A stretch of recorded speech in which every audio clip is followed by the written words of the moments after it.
Chapter 11, An Unlikely Allegiance. Awesome dear me omnia, Harry thought. His vision flickered and there was a flash of color, and then Harry's vision flickered again and went back to normal. The brat is not being even close that time, Creature croaked. He had returned to his active dislike of Padfoot and his tolerance of Harry after helping Padfoot find Harry earlier that month. Grimmaild's wards were so comprehensive that they tracked anyone leaving the house via magical means, and Creature had been able to read them at Padfoot's request. Padfoot was much nicer to the old elf as a result, and because he was back to cooking and cleaning, and even tolerated his obsession with the drawing room. Not at all? Harry asked. Not at all, Creature told him. Clearly Master's ineptitude is catching. Creature just hopes Creature does not catch it too. I'm trying, all right. Harry snapped. Operating's hard, Padfoot had warned him when Harry approached him with the idea a few weeks earlier. Quite a few grown wizards can't even manage it, but then, house elves can apparate before they can walk. Padfoot was watching now, with an overdone sulky expression. Harry had warned him to look upset about the whole thing to keep Creature happy, because the only way he had got Creature to agree to it, was by telling him that Padfoot thought it was a bad idea. Padfoot actually thought it was a very good idea, because, while he was limited by the wards, Creature wasn't, and Padfoot hoped he could pass that skill on to Harry. Padfoot had tried to get Creature to teach him how to see the wards and apparate through them, so he could teach Harry instead, but it had resulted in a shouting match, an animosity between the pair for days until Harry, who was sick of Padfoot being moody and Creature's muttering, forced them to drop it. The brat insists on wasting Creature's time, Creature muttered. Frowning, Harry clutched his wand. House elves didn't need wands but all wizards did, and muttered the incantation again. If he had any hope of apparating in Grimmauld Place, he'd need to see the wards. House elves, according to Creature, could see them naturally, but people required an incantation, and it had taken Harry almost a week to find one. Finally, he had found it in the book they had found in Regulus' room, titled Traces and Auras, See the Magic Around You. It was an interesting read in Harry's opinion, and none of the incantations required a wand, only concentration and innate magical ability. So far, it was the concentration that Harry was struggling with. Try saying them out loud, Padfoot suggested. The book says to think them, Harry snapped. Try it, Padfoot said patiently. Awesome dear me omnia, Harry said, rolling his eyes at his godfather. His mouth fell open. The entire room had come to life and was pulsing with light and magic. Is it working? Padfoot asked. His magic, Harry noticed, was a brilliant red color, and it looked like the sea on a rough day, constantly swirling around him, surging and massing at various points and then gone and somewhere else the next. Creature was a soft green, so pale it was almost white, and brittle, Harry thought, though he couldn't explain why or how if he tried. His magic didn't move much but it was very concentrated. Harry himself was red and gold, made of tiny sparks, like the ones that had come out of his wand the day he bought it. Even the walls had magic. He could see the complex weave of Orion Black's murky green and black magic in thin, wire-like strands, Padfoot's interwoven crimson, and here and there and Harry's own red and gold, presumably from the Fidelius charm. The warding moved as a whole entity, pulsing. Harry now understood what Creature had said about them being alive, but he didn't understand how in Godric's name he was supposed to find a hole in them. Finite, he said. The color faded and then the training room was back to its normal, and now comparably dull, state. It's brilliant, he said. And sorry for snapping. Padfoot smiled. It, but what Padfoot was about to say, Harry never found out. Right at that moment, there was a loud pop outside and a hooded figure dressed all in black appeared in the street. The figure dropped his hood and revealed a man with black hair to his shoulders, almost like Padfoot's, and a sallow face. The other features were distinguishable, but Padfoot's jaw dropped. "No!" he gasped, running over to the window to get a better look. "Who is it?" Harry wanted to know, following his godfather to the window. The man glanced at number 13 and then at number 11. Then he turned and stared at number 12. He would be able to see it, of course, since the Fidelius charm didn't actually hide the house. Usually the Fidelius charm was entwined with others that did, but Padfoot had said that making number 12 vanish would draw attention to it, and Harry was inclined to agree. What the Fidelius charm did hide, was Harry and Padfoot. Someone could walk into number 12 and search every room and never find either of them, because, as long as Harry and Padfoot were inside the house, the charm would conceal their existence. Padfoot had said Dumbledore himself could stand in the same room as them and not know they were there. "That," Padfoot growled, "is Snivelus." Harry stared. "That's him? What's he doing here?"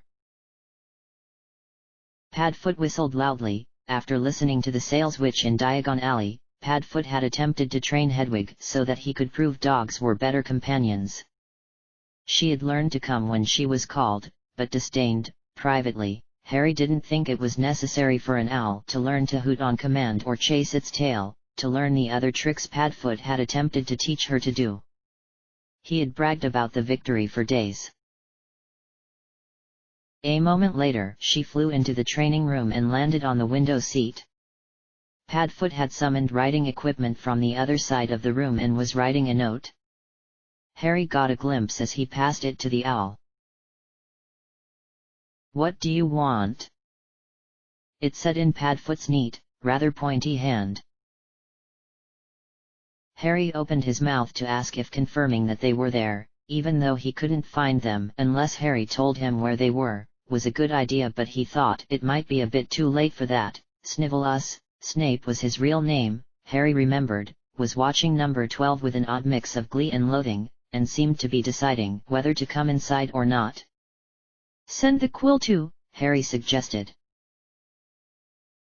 Padfoot nodded stiffly and gave Hedwig the quill.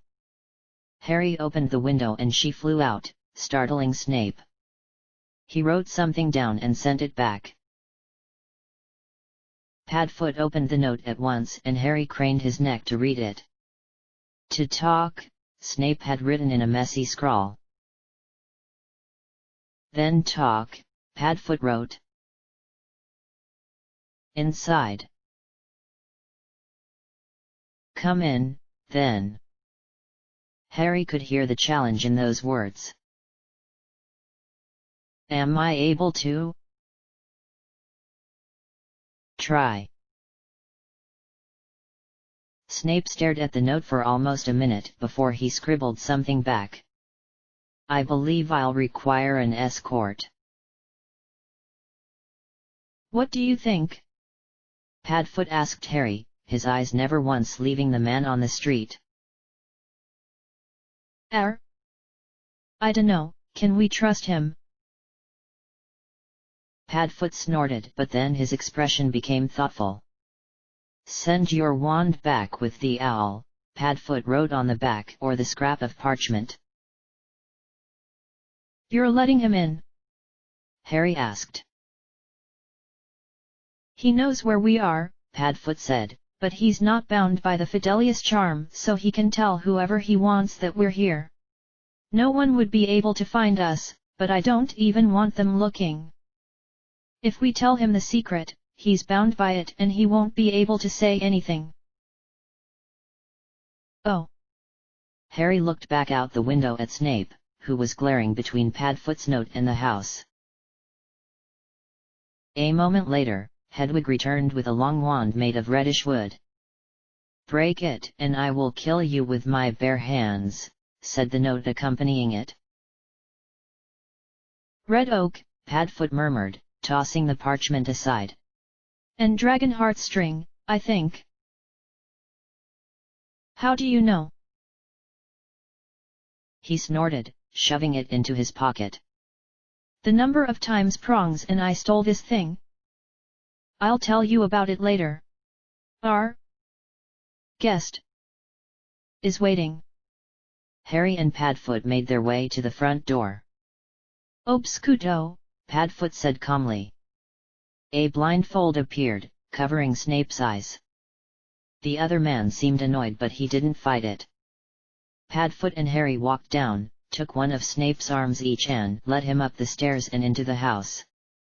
They took him into the study and Padfoot locked the door with a charm and closed the curtains. Only then did he take the blindfold off. Snape's cold black eyes trailed over the room, taking in the closed door, the covered windows, and then finally came to land on Padfoot, with loathing. They moved to Harry a moment later. The man looked like he had been slapped. Harry stared back at him, defiant. Snape's eyes moved to his eyes instead of his face and hair, and then he swallowed and looked away. How did you find us? Padfoot demanded. I had a dream, Snape said in a curt voice. Harry found his eyes drawn to the man's hooked nose and greasy hair. Both were just as bad as Padfoot had always said. You dreamed about the house, Padfoot said flatly. Your brother, actually, Snape said. I was the one who told your mother he had died. Did you know that? Padfoot bared his teeth. Apparently not. I remembered your elf and this house. How else could you trick the trace? You aren't stupid, Black, but you aren't competent enough to set up wards that could throw off a Ministry order monitoring charm, nor are you competent enough to get by without magic. Yes, but how did you know? You opened the window, Snape drawled. No, I asked. I heard you the first time, Black, Snape said impatiently. I listen, you see. It's quite a useful skill. Padfoot snarled and took a step closer to the other wizard. So help me, Snivellus. I suspected you might be here, Snape said with a nasty smile. But nothing more, at least not until you sent your bird out. I've been told time and time again, assured, that you loathe this house so very much that you would never dream of setting a foot inside. Snape's expression soured.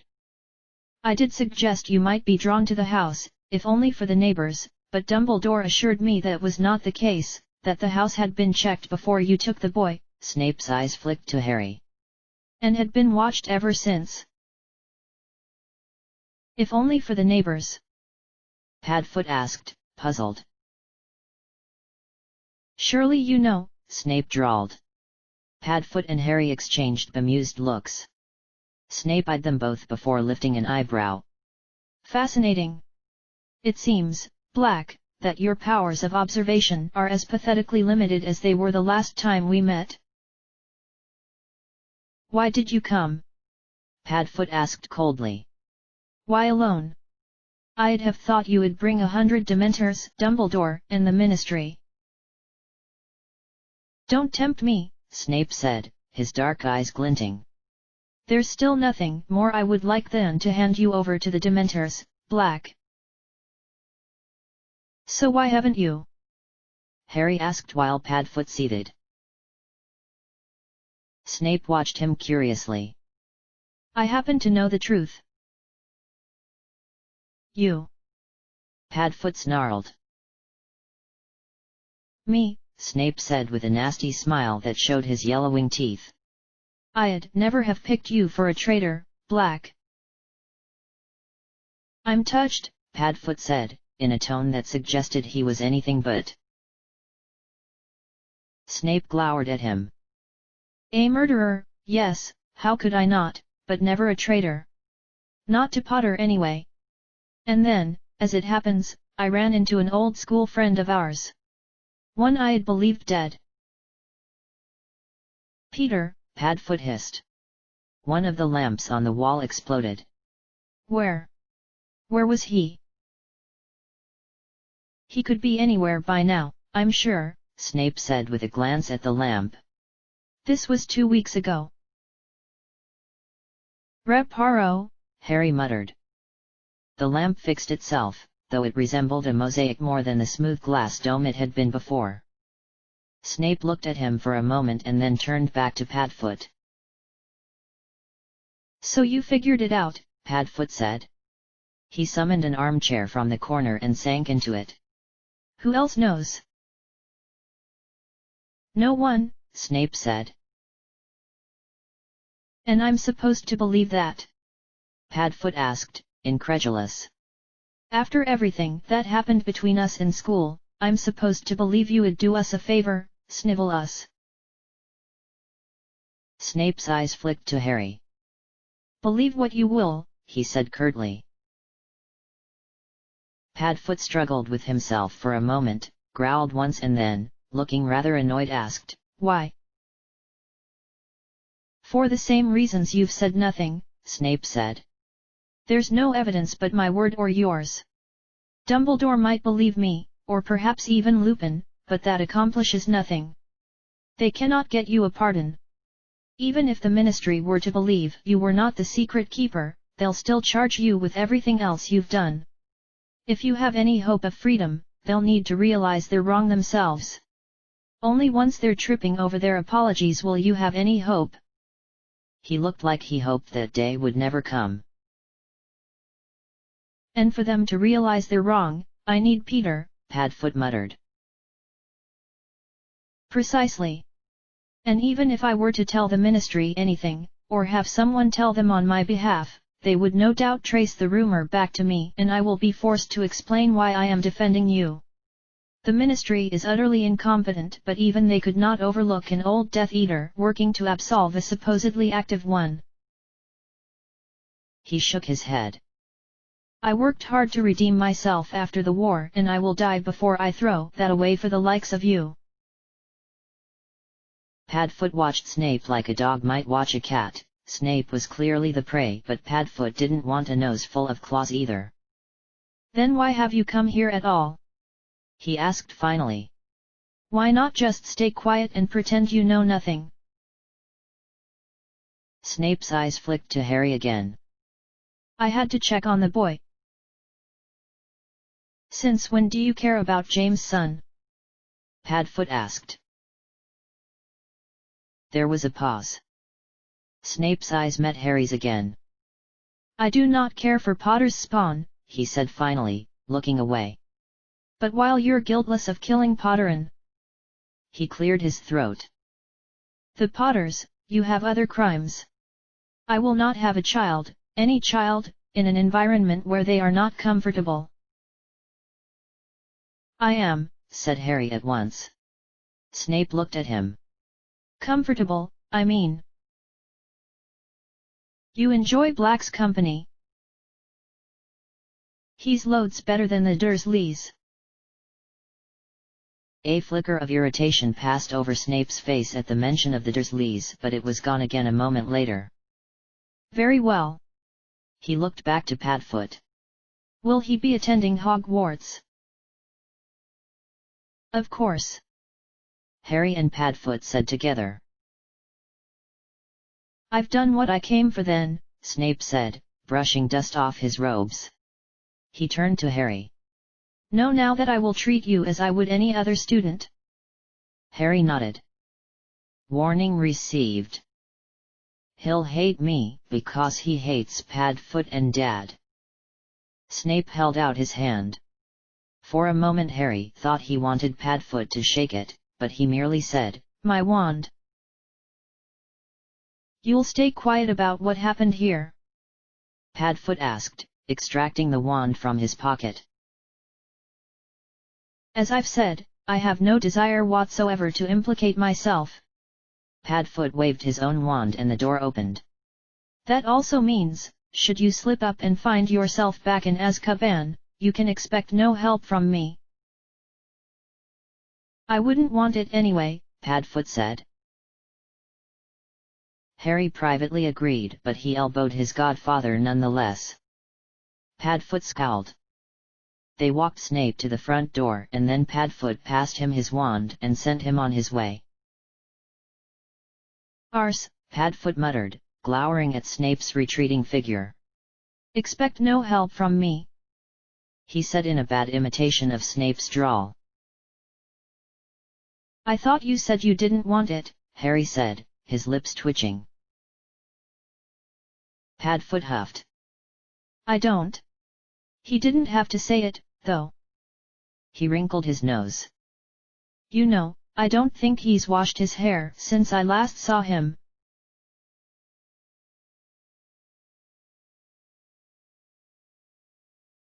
And then, Padfoot said with tears in his eyes, Prongs walked right up to Snivel us and sprayed him with shampoo. Harry laughed. Snape's visit the day before had seemed to make Padfoot want to relive all of his Snape-based memories. Not that Harry minded in the least, he was happy to hear any stories about his dad, his godfather and, if Padfoot was to be believed, the man that was his godmother, Remus Lupin, who Padfoot assured him was not usually as he had been in London. It troubled him a little to hear how cruel they had been to Snape, but, with prodding, Padfoot had also revealed that Snape was capable of giving as bad as he got, if not worse. Still, having heard what he had heard, he didn't find it hard to see why Snape had hated Padfoot and his dad, or why they had hated him. Here, Padfoot said. Harry, who had been reading over the Black family tapestry, and given up on making sense of the unfamiliar names and instead begun counting the members, there were nearly 500, glanced up. Thanks, Harry said, peering at a cracked pair of reading glasses. Padfoot chuckled. Consider it an advanced birthday present. I know just where to put them too, Harry said, dropping them into the rubbish bag.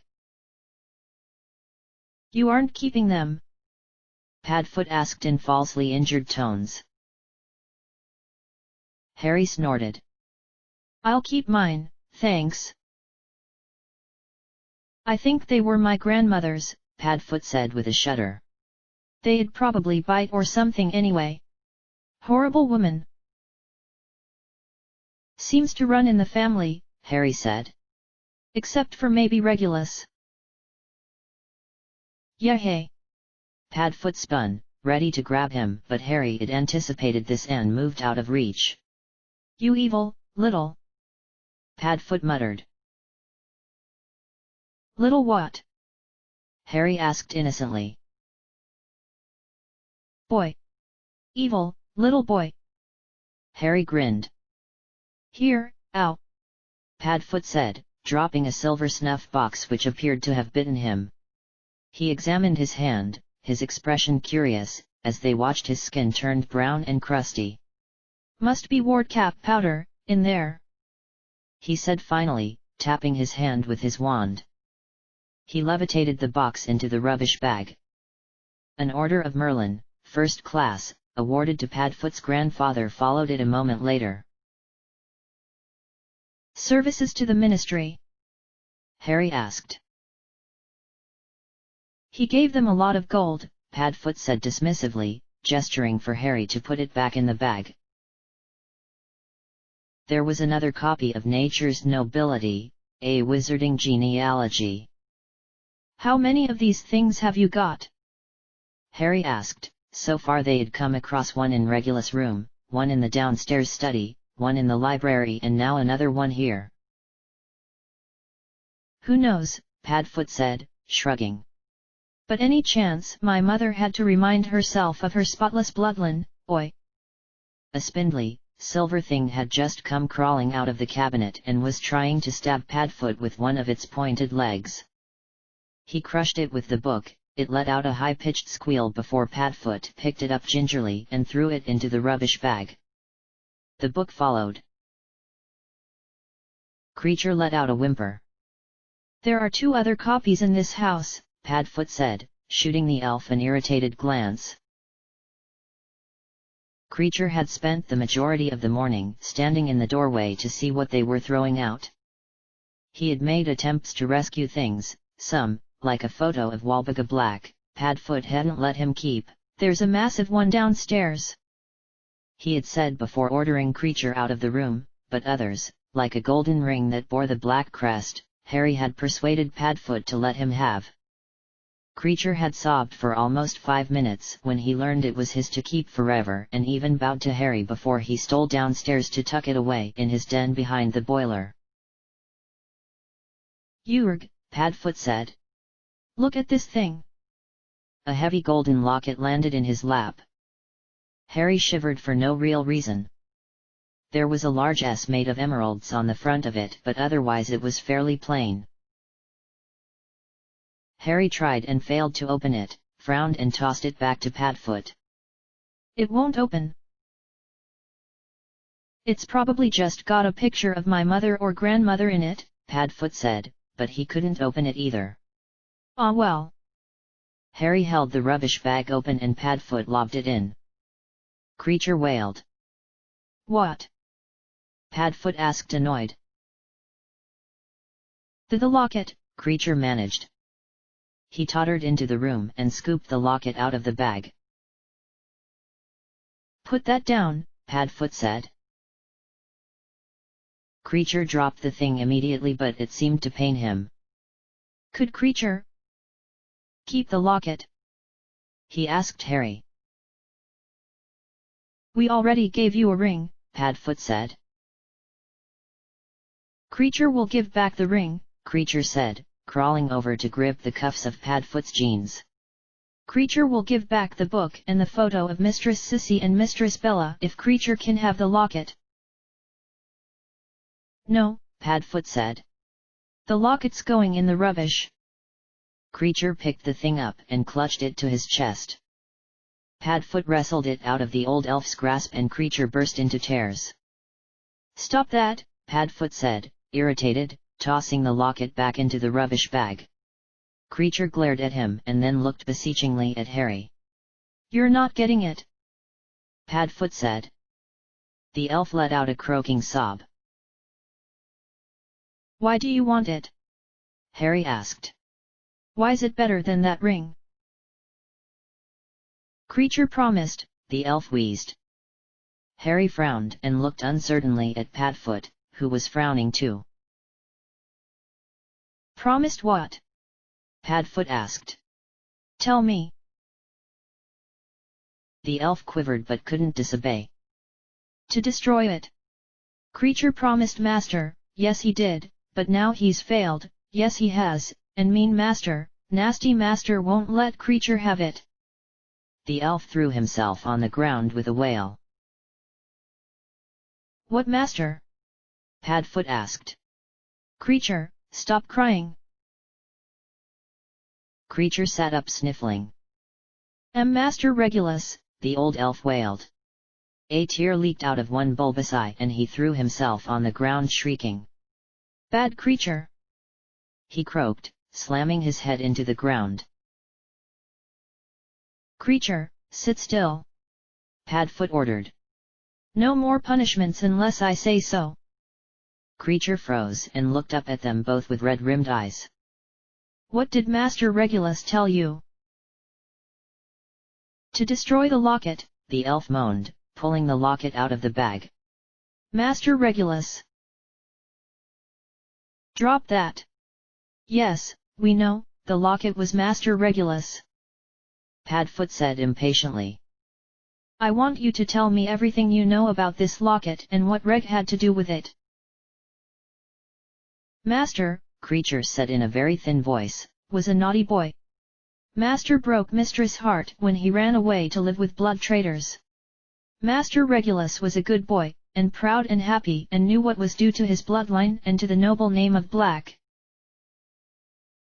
"Yes," Padfoot said, rolling his eyes, "we know." "Master Regulus had been watching the Dark Lord for years," Creature said, almost reverently. Harry grimaced, thinking of all the clippings they had stripped off the wall. When Master Regulus was 16. 17, Padfoot muttered. Creature and Harry both shot him dirty looks. Master Regulus joined the Dark Lord and he was happy, he was proud to serve. And one day, a year after he joined, Master Regulus came down to the kitchen to see Creature and Master Regulus. Master Regulus said the Dark Lord required an elf. An elf? Padfoot said, frowning at Harry, but his eyes weren't in focus. An elf, Creature agreed pitifully, and Master Regulus had volunteered Creature. Master Regulus said it was an honor for Creature and for Master Regulus, and that Creature must be sure to do whatever the Dark Lord ordered him to do, and then see come home. Creature began to rock, his thin arms wrapped around his scrawny legs, his breath coming in pitchy gusts. So Creature went to the Dark Lord. The Dark Lord did not tell Creature what they were to be doing, but Creature and the Dark Lord went to a cave. A cave by the sea, and beyond the cave was a cavern, and inside the cavern was a lake. A great, black lake. There was a boat, and the Dark Lord and Creature used the boat to get to an island. Harry was feeling nauseated. Padfoot looked uneasy. Then what? Padfoot asked in a quiet, almost gentle tone. There was a basin full of potion on the island. Creature trembled. The Dark Lord made Creature drink it. Creature drank and Creature saw terrible things. Creature's insides burned.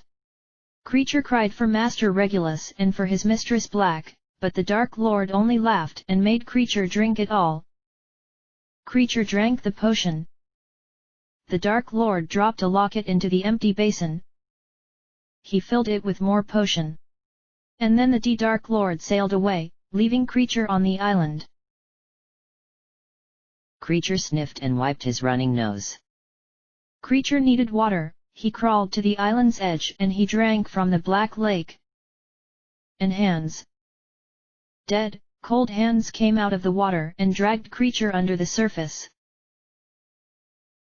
Hands? Padfoot asked sharply.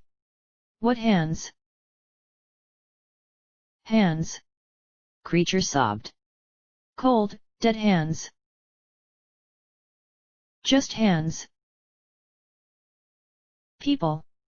Witches and wizards. Creature whispered, his eyes filmy. Inferi, Padfoot muttered, his mouth pulling down at the corners. What are inferi? Harry asked. Reanimated COR, dead people who can walk and attack people. Harry's mouth fell open with revulsion. Were they inferi, Creature? Padfoot pressed. Creature doesn't know. Creature never knew. All right. Padfoot said hastily. How did you get away? Did you apparate? Creature nodded his ugly head. Master Regulus told Creature to come home, so Creature came home. What did Reg do? Master Regulus was worried, very worried. He told Creature to hide and to stay in the house. One night, it was a little while later, Master Regulus came to visit Creature again. Master Regulus was disturbed in his mind, Creature could tell. Master Regulus told Creature to. Creature sniffled and stopped talking. To what? Padfoot asked. Creature promised. Creature promised Master Regulus. None of the family. Master. Family. Harry was confused, but Padfoot seemed to understand. Tell Harry, he told the elf. Padfoot caught Harry's eye. If you're all right to hear the rest. Harry nodded. Padfoot left the room. So? Then what? Creature edged closer, his croaky voice coming almost silently. Master Regulus told Creature to take him to the cave where Creature had gone with the Dark Lord. Cracker did, and Master Regulus drank the potion. First he ordered Creature to swap the lockets and refill the basin. Master Regulus had a locket just the same as the Dark Lord's locket, and he told Creature the locket must be destroyed. Made Creature promise. Then Master Regulus drank it all and ordered Creature to leave. Without him. To never tell mistress. And Creature watched as Master Regulus was dragged under the water. End. Creature wailed and threw himself on the ground, fists pounding the carpet. Creature, sit up, Harry said. What happened when you came home? Mistress was sick with grief.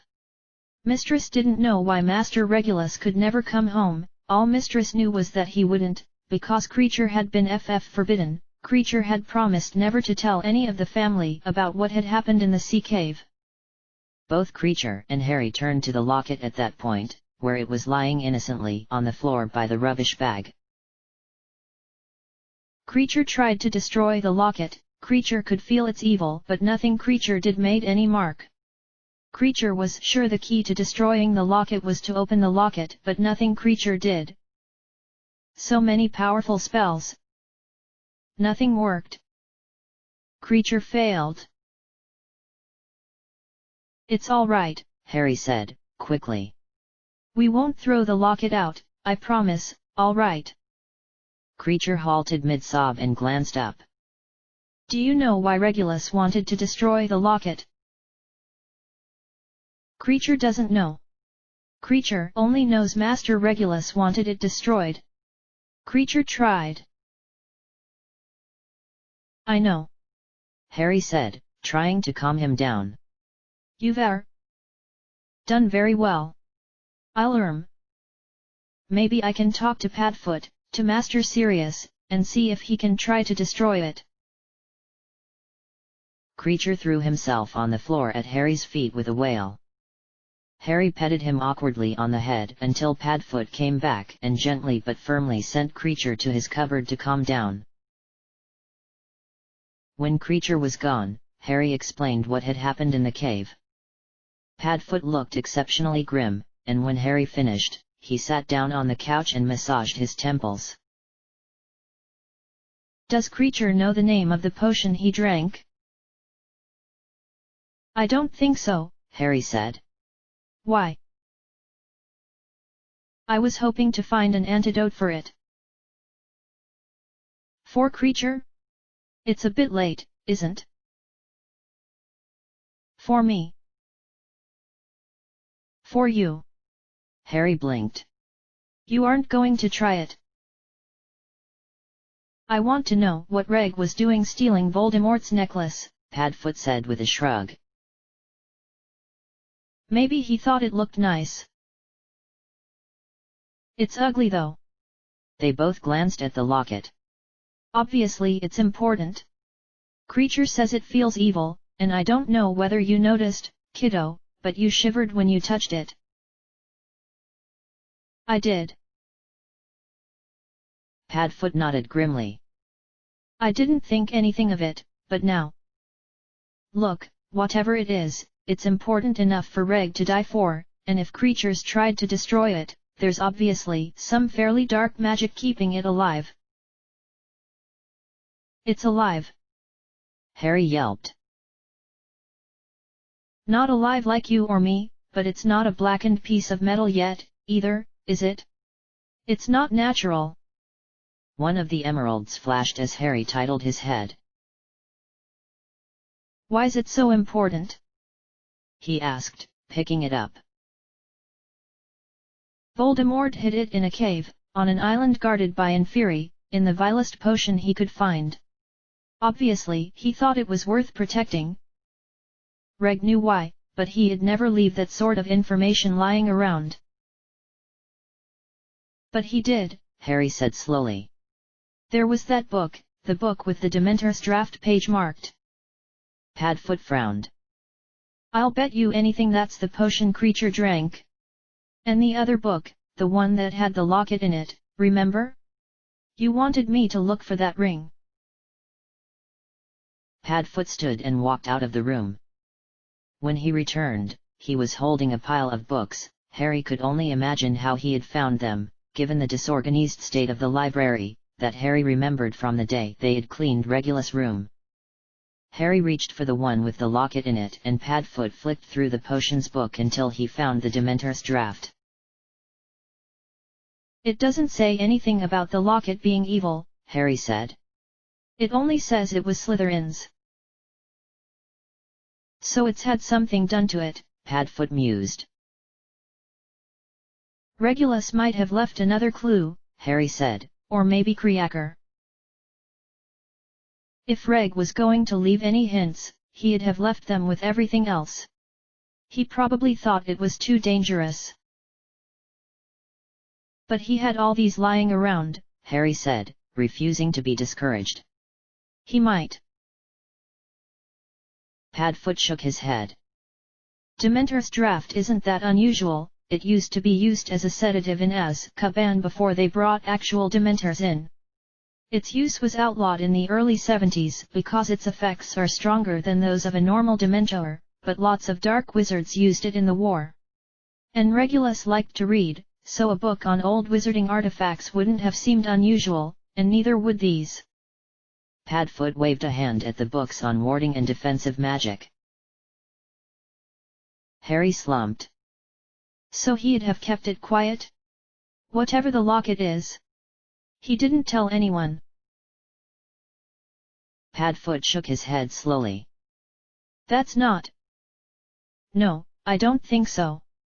Padfoot stood up suddenly and started to pace. From what creatures said, I don't think Reg was ever planning to get out alive. Harry shivered at that, trying to imagine what it would be like to knowingly walk to his own death. Why else would he take creature with him but not make him drink it? No, he had to know or at least think it was a possibility and he'd want someone to understand why he did it. Who? Padfoot was quiet for a long time and then, Voldemort. Very funny. No, really, Padfoot said, slowly. Who else could he tell? Anyone he trusted would be in danger and why would he tell someone he didn't trust? But Voldemort? If that locket's as important as you think, Voldemort would have killed him as soon as he heard. Padfoot frowned. Maybe he told him afterward, delayed the message somehow. What do you mean? If you had a secret, an important one, and you had to share it, but couldn't tell anyone, how would you do it? Write it down, Harry said after a few moments. Did he have a diary or something? No, I used to take it and read it and eventually he just gave up. Even if he had, I doubt he'd want Voldemort reading it. They both shivered. How about a note? Somewhere safe, where only Voldemort would find it. And information on where to find the note's not too dangerous to leave lying around, Harry said. Is it? He might have left something, another note, a photograph, something. I'm going to have a look around, Padfoot said, standing immediately.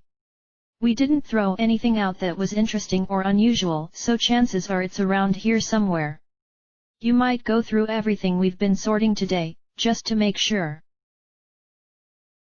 Harry turned to the bag of things they had removed from the cabinet and rifled through. Nothing seemed even remotely significant and he tossed everything back in, disappointed. He glanced at the locket. What are you? He asked it. It disdained to respond. Curious, Harry decided to try looking at it magically. After his success yesterday, he had been looking at all sorts of things from a magical point of view. Ausen dear me omnia, he whispered, and felt his vision shift. The room came to life around him, the tapestry on the wall glowed a pale green, the rubbish bag a mix of silver, blue and maroon. Harry could see his own red and gold sparks. And then there was the locket. Black, like a shadow, but it wasn't as if light was blocked, it was as if it was sucking light in. Green and silver flickered inside the black, so faintly that it was hardly there, and never in the same spot for more than a second. Harry dropped it, his skin crawling. Creature was right, though he hadn't really doubted it. It was evil. Finite! He muttered and the magic vanished. It was still there, but not to his eyes. What are you? He asked again. The emeralds glinted wickedly. Harry picked it up again and held it rather gingerly at arm's length as he tried to pry it open again. It didn't work. Harry frowned. Open! He told it, frustrated. Open! Open! It did, and so did the door. End of chapter. Chapter 12, Visitors. Harry jumped and looked at the doorway, but Padfoot wasn't there. Frowning, he turned his attention back to the locket and dropped it in surprise. There was an eye in each window, dark and intelligent, watching him. The eyes sent a strange, tingling sensation through his scar. Harry was frozen. The eye flashed and turned red and slitted, and then it spotted Harry. He watched and slowly drew his wand out of his pocket. Don't try it, the locket hissed. What? Harry asked, shocked. The best you can hope is to shoot sparks at me, boy, perhaps not even that. Petrificus totalis, he said defiantly. Nothing happened. I told you not to bother. A moment later, Padfoot's head bloomed out of the locket and his body followed. He was too solid to be a ghost, and he wasn't transparent either. Harry was still reasonably new to the whole concept of magic, but he was fairly certain this was not normal. You're weak, Locket Padfoot told him. I what? Harry said, puzzled. Can't even defend yourself against a locket. I don't know why I even bother. Bother with what? With you, idiot boy. I only took you in to keep a promise to your father. It's not worth it. I should have left you with your aunt. I'd take Azkaban over this. At least there I didn't have to put up with children and house elves. Harry frowned. Have I upset you, kiddo? Let me guess, you miss your mother and father? I do too. And I actually knew them. Thanks to you, they're gone. You killed them. You're the reason they're dead. Harry shivered and his scar tingled again. Who are you? He asked Locket Padfoot. I'm your godfather, Harry Potter. Harry shivered again. Locket Padfoot and opened his arms. Come here, he said. Harry took a step backward. Harry, come here. Harry shook his head. Harry, now. No, Harry said, taking another step back. I just want a hug, Padfoot said smoothly. Padfoot, Harry called over his shoulder. Stop calling me. I'm right here. If Locket Padfoot didn't like it, then Harry thought that was a very good reason to keep doing it. Padfoot, shut up. Locket Padfoot took a step toward Harry, who threw another body bind at him. The spell passed right through, as if it was smoke, though he looked far too solid for that. Locket Padfoot reached for Harry, who dashed out of the door and slammed it shut. There was a thump on the other side. Harry put all of his weight against it, desperately trying to keep whatever it was contained. It thumped again, almost knocking him over. Another thump, and the door groaned. Footsteps. Harry tensed. There was a loud, almost deafening, scream from the drawing room, and then everything fell silent. Harry waited for a few seconds and peeked under the door. He couldn't see anything and it was still quiet, so he tentatively took a step away.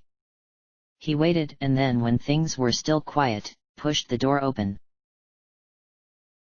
The locket was sitting innocently in the middle of the drawing room floor, a few feet from where it should have been, and it was still open, the dark eyes watching his every move. He scratched his scar absent-mindedly and took another step forward, wand still raised, and then, suddenly, the locket snapped shut and all but blew the room apart. He was knocked off of his feet, back out onto the landing, and lost track of things for a few moments. Next thing he knew, Padfoot was leaning over him, face pale. "Kiddo!" Harry's scar prickled, and without thinking, he wrenched his arm free and rolled away, wand raised. "Harry? What's going on? I heard shouting and—"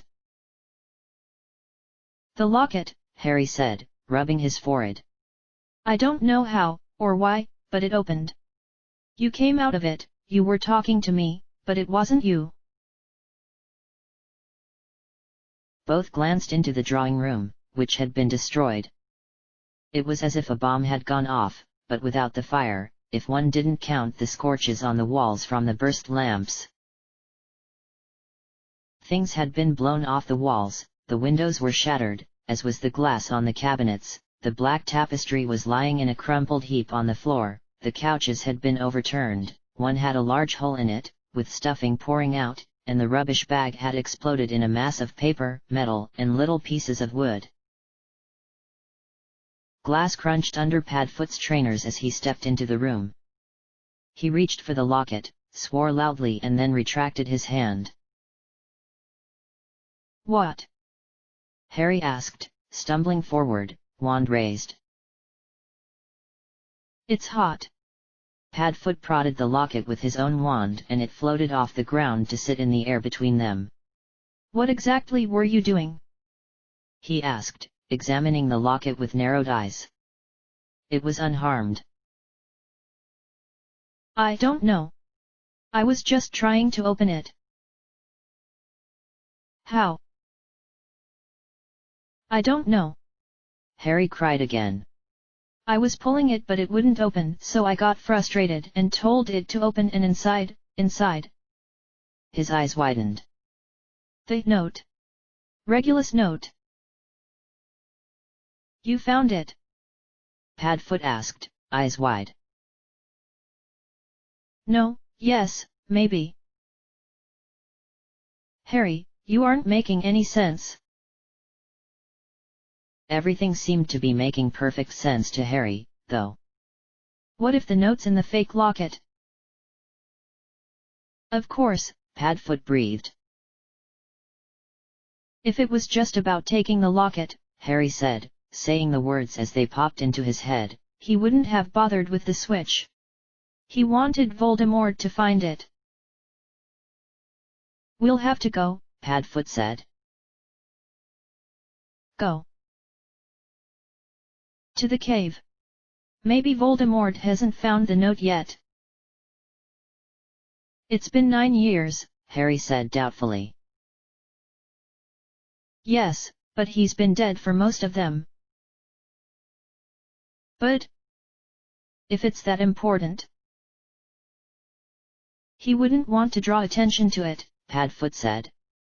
"If he had gone skulking off to a cave in the middle of nowhere every few weeks, someone would have noticed. Even Death Eaters aren't that thick. And, even if he did check on it, who's to say he opened it? Even if there's just a word or two in there." something to go on. It'll be worth it.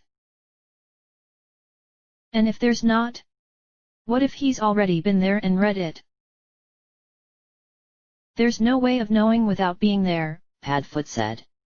There's got to be a way of seeing if the locket's there before drinking the Dementor's draft. If we do that and the locket's not there, we can leave again without disturbing anything. And if it is? Padfoot smiled grimly. I spent 7 years living with Dementors, he said. I can handle it. Besides, Creature's been a few times now, and we've got all of Reeg's old things. It's not like we're unprepared. I can go?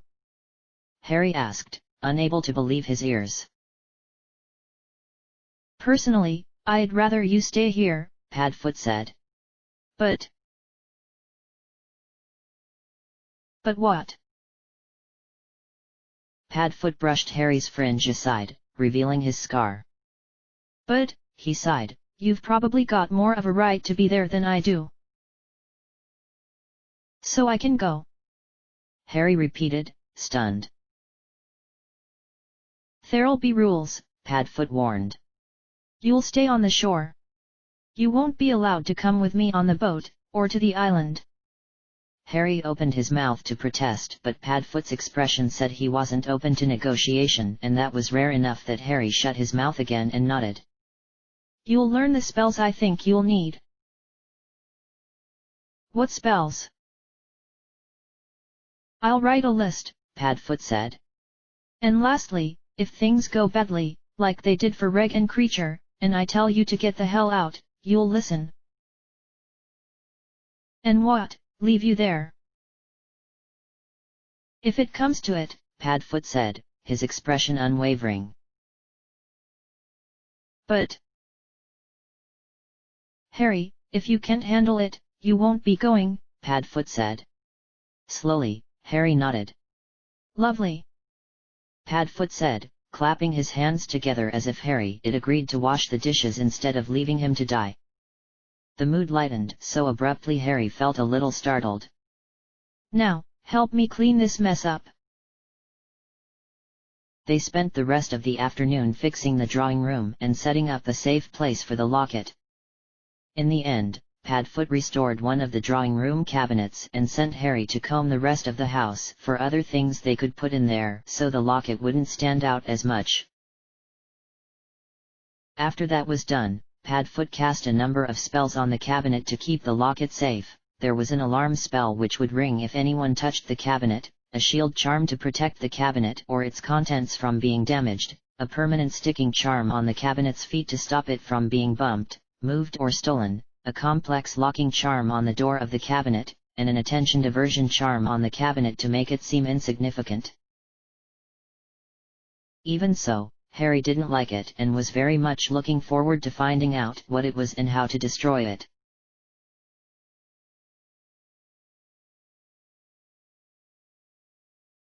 Two days later, Harry was in the library, poring over Regulus' old copy of the Standard Book of Spells, Grade 1. Padfoot's, Harry had learned, had been destroyed 3 days into his first year in an incident involving fireworks and James Owl, and his parents had refused to buy him another one, when Padfoot came in. He sat down across from Harry and fixed him with an unyielding grey stare. Are you all right? Harry asked. Well enough, Padfoot said with a sigh. Are you sure you want to come with me to this cave? Harry hesitated for a moment and then nodded. Positive? Padfoot sighed again, seeming unsurprised, and pulled a scrap of parchment out of his robes. Before you're coming anywhere, you need to know all of this, he said. All right. Harry glanced over what was actually quite a comprehensive list. Fire-making spells. Light charm. Severing charm. Stick-fast hex. Body binds. Trip jinx. Apparition. All of it? Harry asked, his eyebrows shooting up. I have to be able to apparate.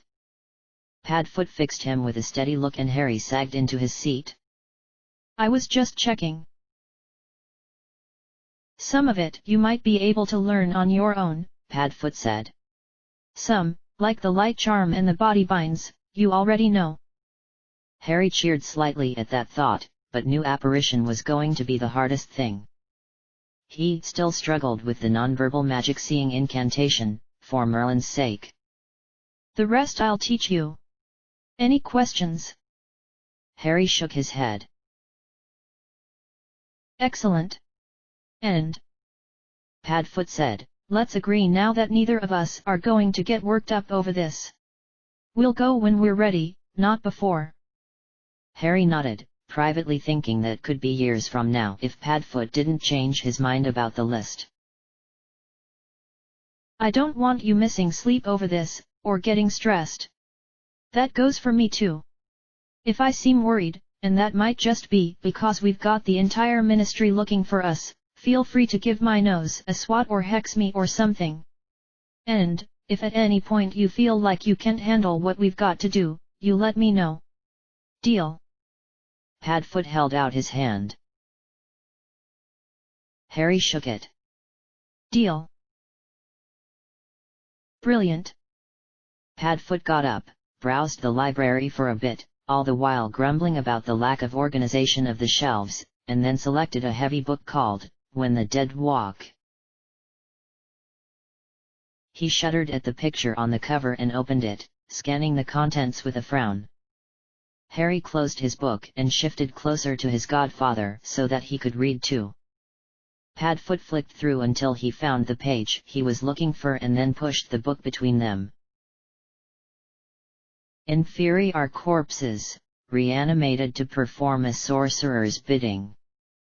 Unlike zombies, they have no ability to think for themselves, though they share the same rotting, gray skin, the same inability to articulate correctly and the same mainly human appearance. Inferi are territorial and so make excellent guards, with the only person that is truly safe from them being their creator. They are aggressive if provoked but are often selective with their victims, choosing to attack the highest perceived threat first. They are also resistant to many spells, curses, and hexes due to their rotted nerve endings. Inferi are considered nocturnal and so will rarely be seen during day hours. Sunlight along with fire is one of the few things able to hinder these humanoid creatures. Below was a particularly graphic, moving, photograph of a witch being attacked by a tall Inferius. Harry shuddered, feeling sick, and even Padfoot looked revolted.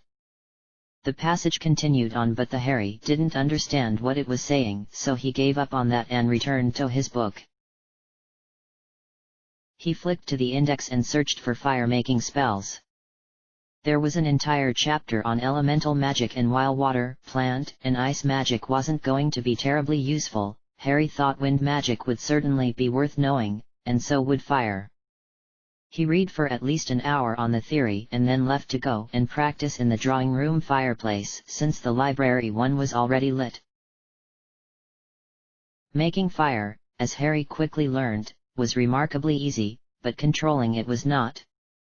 Padfoot managed to save the drawing room couches and Harry agreed rather sheepishly, that he'd use the training room in the future. A little surprisingly, or maybe not, given what Padfoot had done in his own childhood, he wasn't at all mad. Just disappointed, Padfoot said, examining the slightly scorched curtains. Harry felt like his stomach was in his feet. He'd have much preferred anger. Next time you want to set something on fire, he said sternly, at least try to get that sodding tapestry. Harry blinked and then a little disbelieving laugh slipped out of his mouth. Padfoot winked, ruffled his hair and headed back upstairs to the library, leaving Harry staring after him.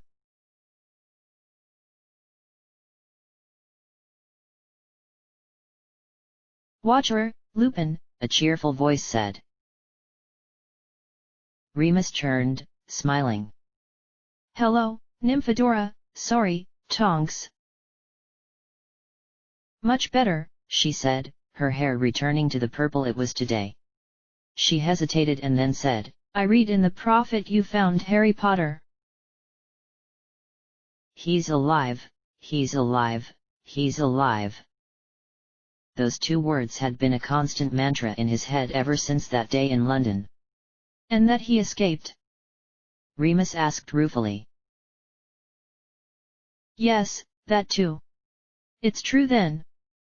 Remus nodded, his good mood fading somewhat. "Poor kid. If the Ministry had been there 5 minutes sooner we would have had them both," Remus sighed.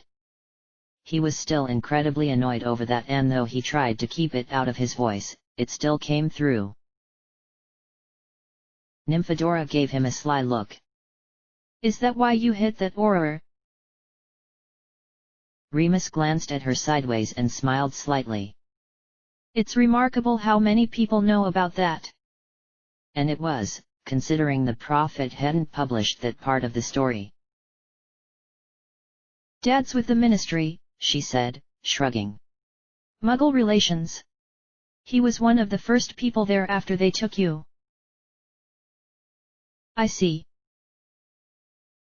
Are you still volunteering, or are you not allowed to?" "No, I'm still searching, but Lucius Malfoy's becoming harder and harder to take orders from." He had begun to refuse letting Remus onto the manor grounds, and if Remus asked why, always responded with a smooth comment about not wanting a broken nose like poor Rufus Scrimgeour. They had been conducting their meetings through the manor gates, lately. "I've met him a few times, he's my uncle, did you know?" Remus, who did know this, nodded. "Utter bastard, and my aunt's a snob, or at least I think so. Mum doesn't seem to know what to think, and Dad's smart enough to keep his thoughts to himself." Remus smiled slightly. "Tonks." Nymphadora and Remus spun to face a boy in Slytherin robes. Remus' hand closed around his wand, just in case, but she didn't seem at all worried. "Watcher, Tom," she said brightly. "Hi, who are you?" he asked, spotting Remus. He seemed to be deciding whether to reach for his own wand. "This is Remus Lupin," Nymphadora said quickly, apparently noticing Tom's wariness. Surprisingly, he didn't ask anything more than that. Remus supposed he trusted Nymphadora's judgment, and thought, maybe, house rivalry might have died down a little. Or perhaps Tom was just an exception. "Have you seen Weasley?" "Which one?" Nymphadora asked, looking mischievous. Tom scowled. "Not Joseph. Why anyone would look for that git is beyond me." Nymphadora made a sound that Remus took to mean she agreed. "You mean Roger?" she asked with eyes just wide enough to make Remus think she was up to something. Tom made an annoyed noise which confirmed his theory. "No? Well, let's try the cousins then." "Percy." "Charlie," Tom sighed. "Oh. You wanted our Weasley." Tom pursed his lips. "He's with the girls," Nymphadora said. "Not sure where." "Very helpful," Tom muttered, rolling his eyes. "Thank you, Nymphadora," he said, and took off without another word. "Durban!" Nymphadora shouted. Tom threw a grin at her over his shoulder and kept running. "Slytherins!" she huffed. "You're welcome to go after him," Remus said, beginning to walk again. "I'll get him later," she said, shrugging. All right, he said, continuing forward. Nymphadora made a funny noise, as if to point out that Remus was walking toward a wall and then decided against it. Are you here to see Dumbledore? She asked instead. Yes, I am, he said, lifting a tapestry that concealed a staircase that would take him up 2 floors. Dumbledore's office moved every year. Remus suspected it was to keep students and teachers alike on their toes, and this year, it was on the 3rd floor. I never knew that was there, she said, her dark eyes widening. She followed him through, expression curious, but she stumbled on the step. She jumped right back up again, her hair a very pale pink, before Remus could even offer to help. I'm horrendously clumsy. She sighed. It's all my mother's fault. She glanced around with interest. Where does this come out? 3rd floor. By that suit of armor that swears at everyone. Remus said. Nymphadora laughed. Charlie learned everything he knows from that. He can thank James and Sirius, Remus said, smiling slightly. They taught Rudy everything. Sirius? As in? Black? Nymphadora asked hesitantly. Yes, Remus said bitterly. And James? Not James Potter? She asked. Yes, another of my friends, Remus said, smiling now.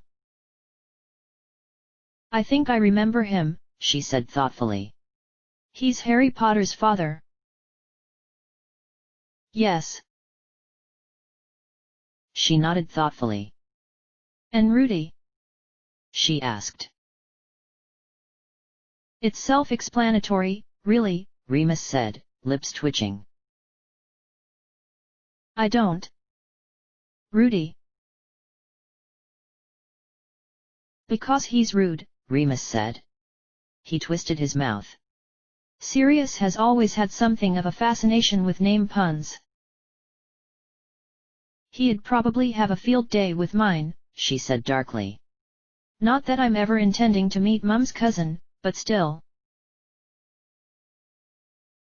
He used to say you were an adorable child, Remus said, remembering suddenly. Her mouth dropped open and her hair turned a bright, sunny yellow as she laughed. Dora. Adorable. That's awful. She cried. It is. But when your own name's Sirius. What was your pun? She asked. I didn't have one like adorable, but he made up a rhyme at some point in 1st year. She watched him expectantly until he gave in with a sigh. Loony, Lupe, Lupin. Nymphadora laughed. That's one of Peeve's favorites. Somehow, that didn't surprise Remus. James gets credit for that, he said, grinning despite himself. James' pun had something to do with pottering around, if he was walking too slowly, for example. He added, forestalling her next question. That joke had stopped in 6th year when James decided it might hurt his chances with Lily, but it had been earned a place in Sirius' speech at James' wedding. The 3 of you sound so funny, she said, smiling. Her mouth twisted a little. Even Black. There were 4 of us, actually. Peter Pettigrew was our friend as well. The boy, man that Black. Yes, Remus said quietly. I'm sorry, Nymphadora said. It was years ago, Remus said. Although it feels like it was yesterday. Remus pushed a place on the seemingly solid wall in front of them and it slid open. What the fuck are you doing there? Rudy demanded, his armor creaking. Don't you sodding ignore me, you bastard. I asked what the fuck you were doing. he shook his shield at them. "And you, slag! Come bloody back and look at me when I'm bloody speaking." "It seemed funny back then," Remus muttered as they rounded a corner, "but he's hardly setting a good example for the first years. He's made someone cry every year I've been here," Nymphadora said cheerfully. "And he bothers Filch terribly, but Dumbledore says he's a part of school history and all that." Remus shook his head, unsurprised. "So how's school?" He had last seen her in early April, but now, NEWTs were imminent, if they weren't already happening. He remembered the first week of June as an extremely stressful one. "I had my potions exam yesterday," she said, smiling. "I think that went well enough. It was free choice on what we brewed, so I did stages 1 to 4 of the Wolfsbane potion. I was going to do 1 to 4 of Verita serum, but 3 people in my class chose that, so I went for something a little different." "Impressive," Remus said faintly. "I've heard it's rather complex." "It's not too bad," she said thoughtfully. "Stage 5 is probably the hardest, and I didn't have to do that." Remus managed to swallow. "What's next as far as exams go?" "Charms tomorrow," she said. "Transfiguration the day after, which is easy, thank Merlin, then defense and herbology on Friday." "So you're just revising today?" "Procrastinating, really," she sighed, waving a hand at Remus. "I told Alfred I'd meet him in the library straight after breakfast to go over charms, but here I am, talking to you." "Tell Alfred I'm sorry," Remus said apologetically. "He won't even notice. He's mooning after Joqueline Gamp, but everyone knows she fancies Pious Thickness." "I see," Remus said, having no clue who any of these people were. "Honestly, I think it's ridiculous, fussing over who fancies who like we're 11 again." She threw her hands up in the air and her hair turned an odd shade, like a mix between green and orange. "If someone likes someone, they should just come out and say it." "Blunt," Remus observed. "I want to be an orator, not a politician," she said with a shrug. "Are you sure?" Remus asked, grinning. "You seem to have some fairly strong opinions." "Positive," she said with a shudder. "And I don't think that I have strong opinions. I just think that people should act their age." "You act far older than 17, Remus said. "No, I don't," she said, her hair turning pink. "It just seems like it because everyone else is busy acting like first years."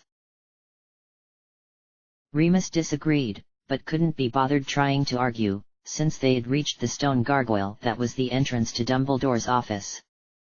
"Lupin," the gargoyle said. "Password."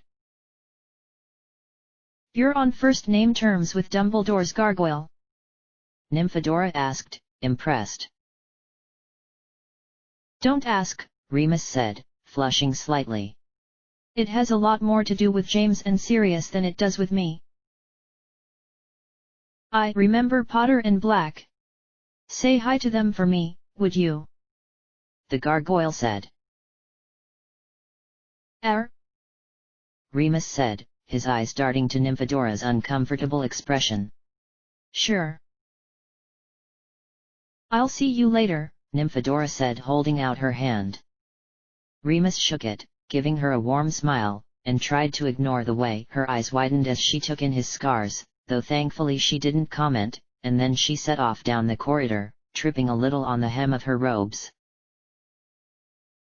"Do I have to wait for you all day?" the gargoyle complained. "No, sorry. Lemon drop. Kept me waiting for nothing. And here I was thinking you didn't know the password. You would have let me in anyway." The gargoyle winked and leapt aside. The wall behind it parted, revealing an extremely familiar stone staircase. Remus stepped on, and a moment later found himself standing outside Dumbledore's office door. He reached for the brass knocker, but a deep voice called, "Come in," before he had a chance to touch it. Shaking his head, Remus stepped into the office. "Good morning, sir," he said, shutting the door. "Ah, Remus. I thought perhaps you had got lost." "No, just distracted." Dumbledore chuckled. "Have a seat, dear boy." Remus conjured himself an armchair and sat. "Would you care for a sweet?" "No, thank you. I just had breakfast."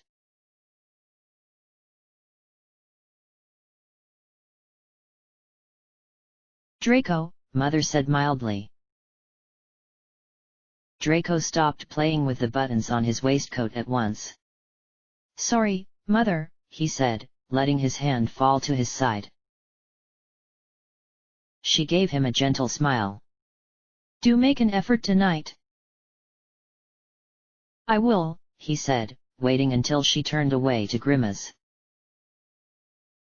"Draco, I mean it," she warned, turning back to him. "I don't want a repeat of last time. I couldn't look Audra Crabbe in the eye for weeks." "It was one pudding," he protested weakly.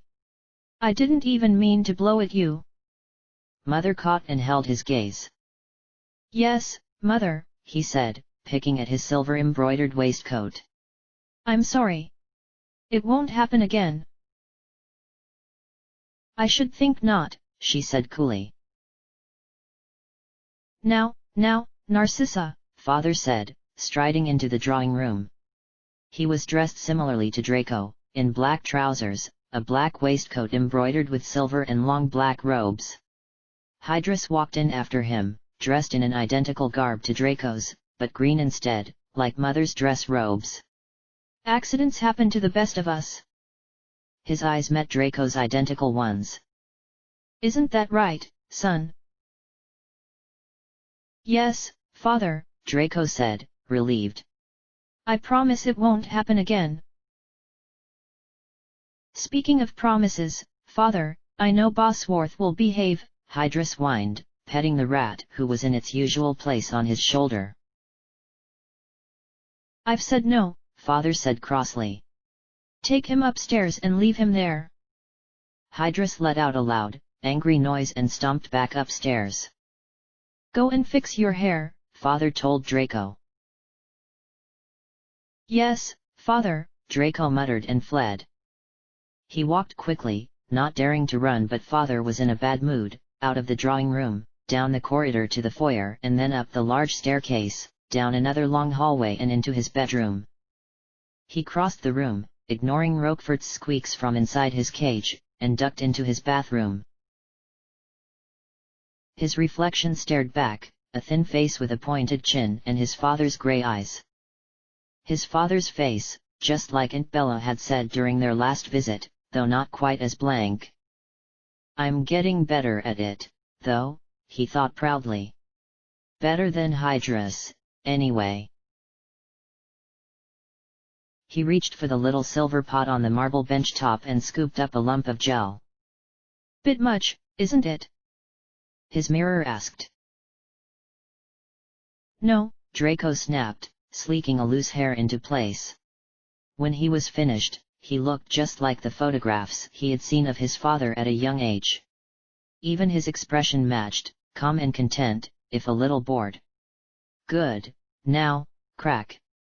"Dobby!" Draco gasped, jumping away from the little elf. "Don't do that."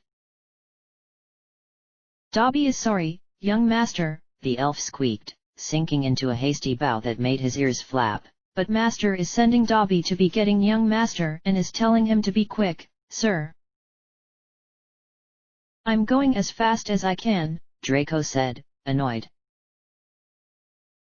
"Master is saying now, young master," Dobby said, his huge, green eyes wide as he wrung his filthy pillowcase. "All right," Draco snapped. He grabbed the elf's skinny forearm and his bathroom spun, distorted, and then disappeared altogether to be replaced by the drawing room. Draco stumbled, gasping for air, but a strong hand on the back of his robes didn't let him fall. Dobby vanished again. "And you remember my youngest, Draco?" Father said, squeezing his shoulder to the point that it was painful. Draco blinked, his vision readjusting. "Yes, but not so young anymore. Happy birthday, Draco," fat, old Roderick Crab said, scratching his pointed beard. "Thank you," Draco said politely. He wasn't supposed to add a sir when he was talking to the crabs or goyles because they weren't pure bloods, although they liked to claim otherwise. Audra nodded. "He was responsible for the pudding incident, was he not?" Draco's cheeks burned, but his father's hand wouldn't let him move an inch. Mother laughed loudly. It was a high, tinkling sound, like ice shattering. "I had forgotten about that," she said, bestowing Audra with a smile. The other woman returned it before her attention was claimed by 2-year-old Cyril. Mother shot Draco a pointed, though not angry, look. "Do you remember my Vincent, Draco?" Roderick asked. "Yes," Draco said, casting a wary glance over at his brother and the stout boy with a pudding bowl haircut. They had met a number of times in the past. Draco wasn't terribly fond of the larger boy, but he had always gravitated toward Hydrus, so it wasn't an issue.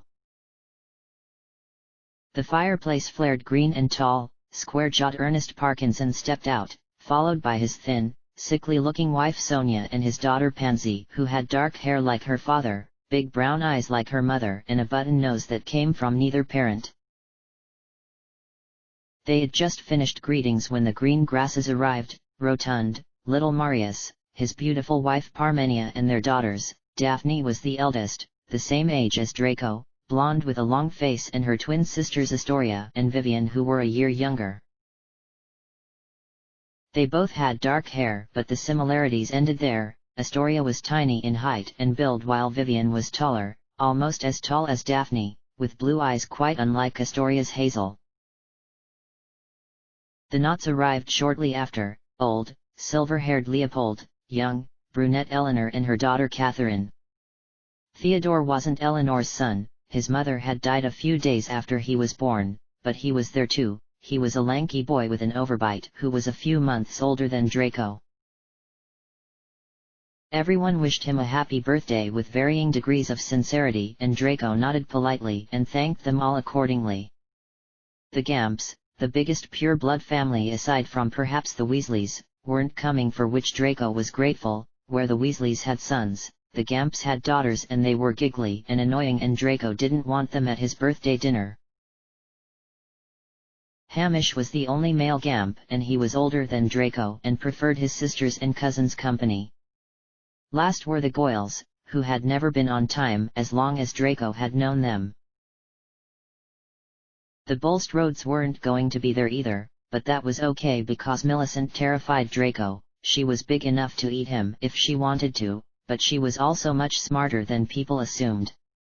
She had told him she was more Slytherin than he was, and Draco, in anger, had accidentally blown up his pudding. The worst part was he thought she might be right, even if neither of her parents had been Death Eaters like father.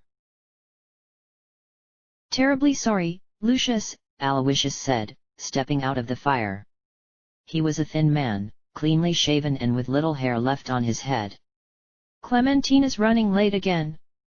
How are you, Roderick, Ernest, Leopold?" There was a general murmur of good. "Oh. And Marius? How are you? I didn't see you there." "I'm well, thank you, Aloysius," Marius said, bowing his head. "Mother's on her way." Tall, solid Gregory grunted as he clambered out of the fireplace. "Happy birthday," he said to Hydrus. "It's not my birthday," Hydrus said, rolling his eyes. It's Draco's. Happy birthday, Gregory said, turning to Draco, who simply nodded. Aloysius watched his son with a grimace. Shall we adjourn to the dining room? Clementina will find her way there, I'm sure. Everyone held their breath. You would do well to remember that this is my house, Father said dangerously, and therefore my place, and not yours, Aloysius, to make such statements. The room had gone deadly quiet. Aloysius opened his mouth to say something, but Gregory shook his head once, and then he shut it. Shall we adjourn to the dining room? Father asked silkily. Yes, Parmenia said with a gracious smile that diffused the tension. Come, Marius, girls. Hydrus, lead the way, Mother said with a strained smile. Yes, Mother, Hydrus said with a charming smile. Draco, see that Dobby's keeping to schedule. Yes, Mother. Draco ducked out the right side door while everyone else went left. He walked down the dim hallway and down the cellar stairs. He entered the cellar. Draco didn't think he had ever known it to hold wine, though, and headed through the adjacent door quickly, not wanting to linger since there was something about the cellar that he had never liked. It was always very cold down there, and it was always darker than anywhere else in the manor. He walked, because Malfoys didn't run, Father had said, down another corridor and then through another door into the kitchen. Young master! Dobby exclaimed, bowing, as Draco perched on the edge of the worn wooden table in the center of the room. Mother said to ask if you're on schedule, Draco said, sniffing curiously at the room. The oven was glowing orange and he could smell fresh bread, potato, and meat. There was a pot of something delicious simmering on the stove and a set of knives were slicing carrots, tomatoes, lettuce, cucumber, and the like on the bench. Mistress could have called Dobby, Dobby said, shaking his head. Young master shouldn't have tired himself. Dobby knows how the young master doesn't like the cellar. I'm not scared of the cellar, Draco growled. The little elf patted his knee tentatively before tottering over to check the soup. Young master can tell Mistress Dobby will be ready in time, sir, Dobby squeaked, clicking his fingers to send the vegetable knives into the sink, which was currently filling with soapy water. Good. And get rid of the tomatoes. I don't eat them. Dobby made a little sobbing noise and hurried over to the chopping board. Draco was able to slip into the dining room unnoticed, just like a good host should. The only person who seemed to realize he was there at all was Hydrus, who rolled his eyes and went back to his spiel about broomsticks. Theodore seemed genuinely interested, but neither Vincent or Gregory seemed to have much idea what was going on. Draco went and sat in the empty seat between his brother and Daphne. We've both got Comet 260s, Hydrus boasted, glancing around at the other children. Father wants us ready for the house team. At Hogwarts? Gregory asked, frowning. Of course at Hogwarts, you idiot. Draco said. Or Durmstrang, Hydrus said. Father's still trying to talk Mother into it. Draco was quietly certain that in this, Father wouldn't succeed. Mother didn't often argue with him, but when she did, she won. I didn't think first years were allowed on the house teams, Theodore said tentatively. They are at Durmstrang, Hydrus said. Everything's allowed at Durmstrang, Daphne said, rolling her eyes. What's that supposed to mean? Draco asked. Just that Karkaroff is more relaxed than Dumbledore is, Daphne said, tossing her hair over her shoulder. Are you really going to Durmstrang? Pansy asked unhappily, staring from Draco to Hydrus. Draco shrugged. Wherever we go, we'll be playing Quidditch. Clarice says first years aren't allowed broomsticks, Astoria said primly. Hydrus snorted. Father's very influential at the school. If we do go to Hogwarts, he'll apply for a position on the Board of Governors. Can he do that? Theodore asked, looking odd. Of course, Draco said, waving a hand.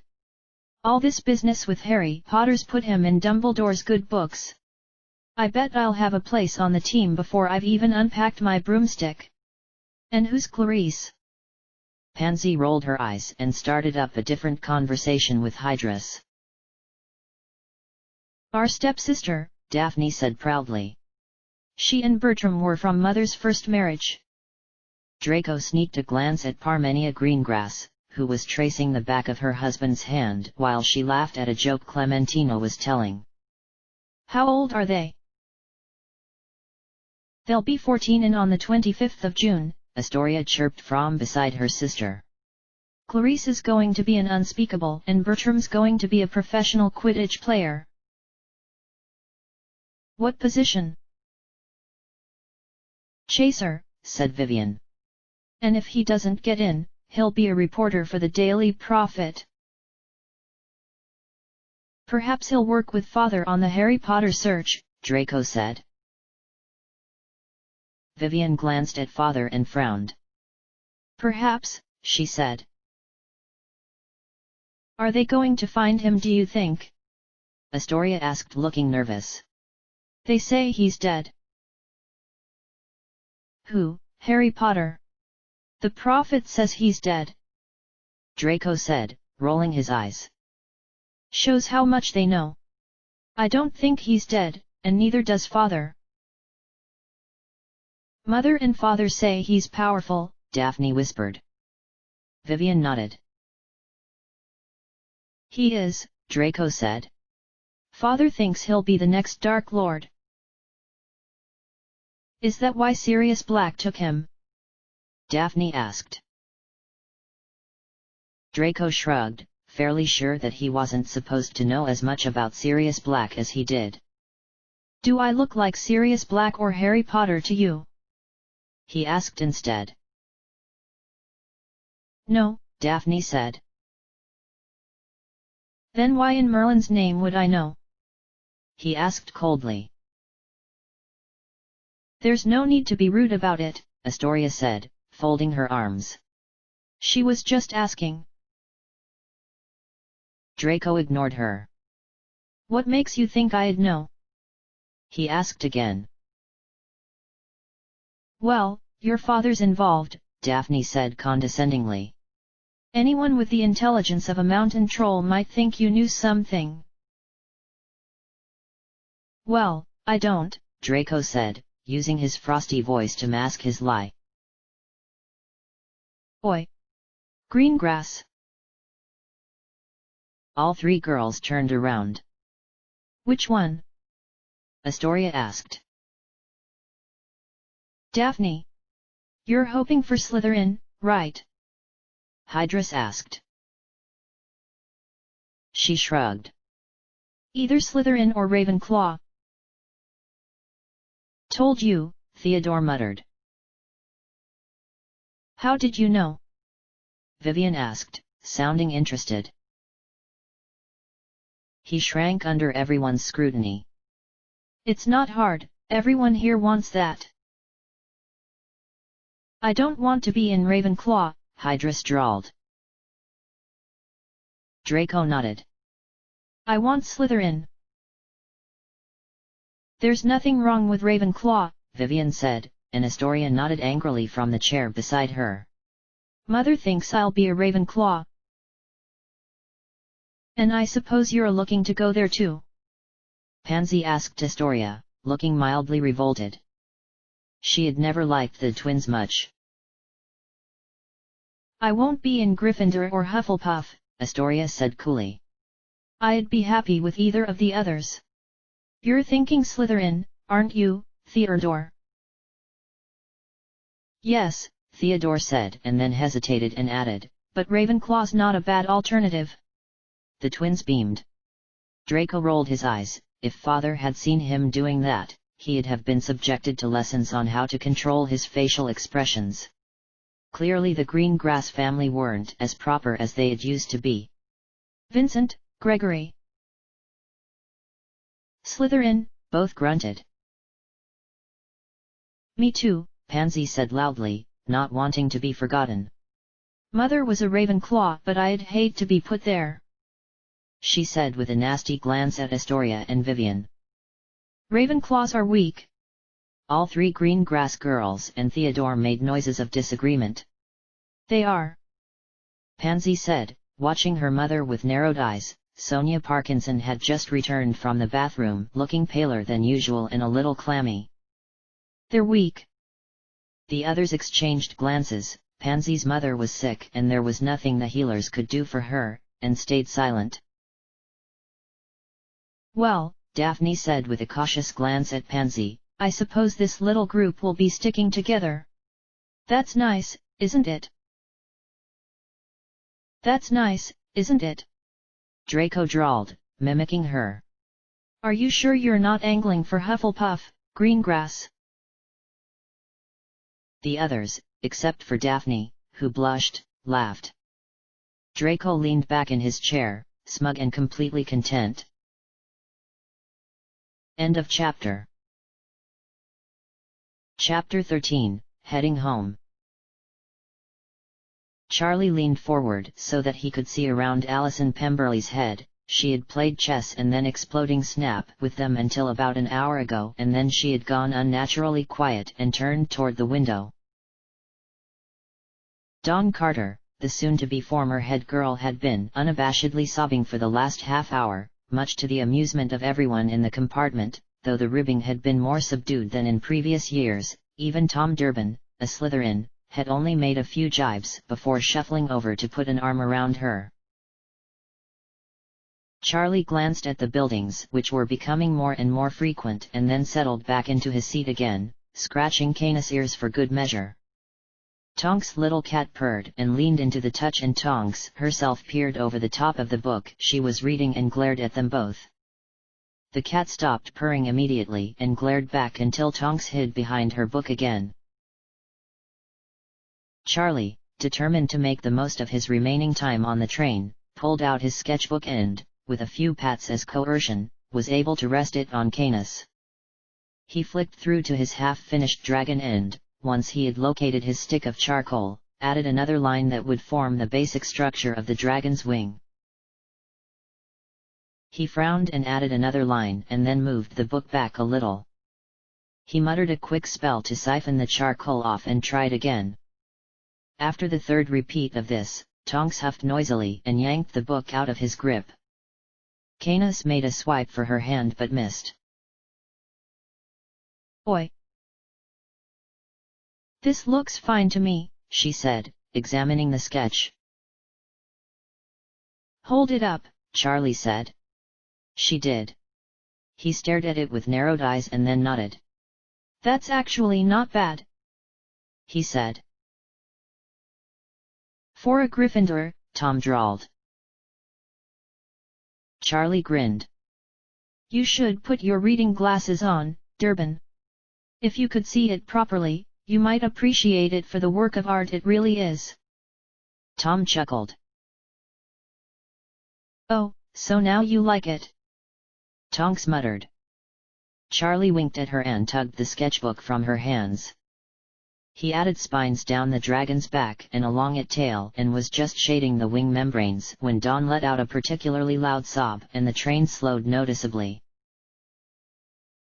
Tonks stuffed her book into her trunk and pulled it down from the luggage rack, almost knocking Alison's head off in the process, and snatched Canis off of Charlie's lap.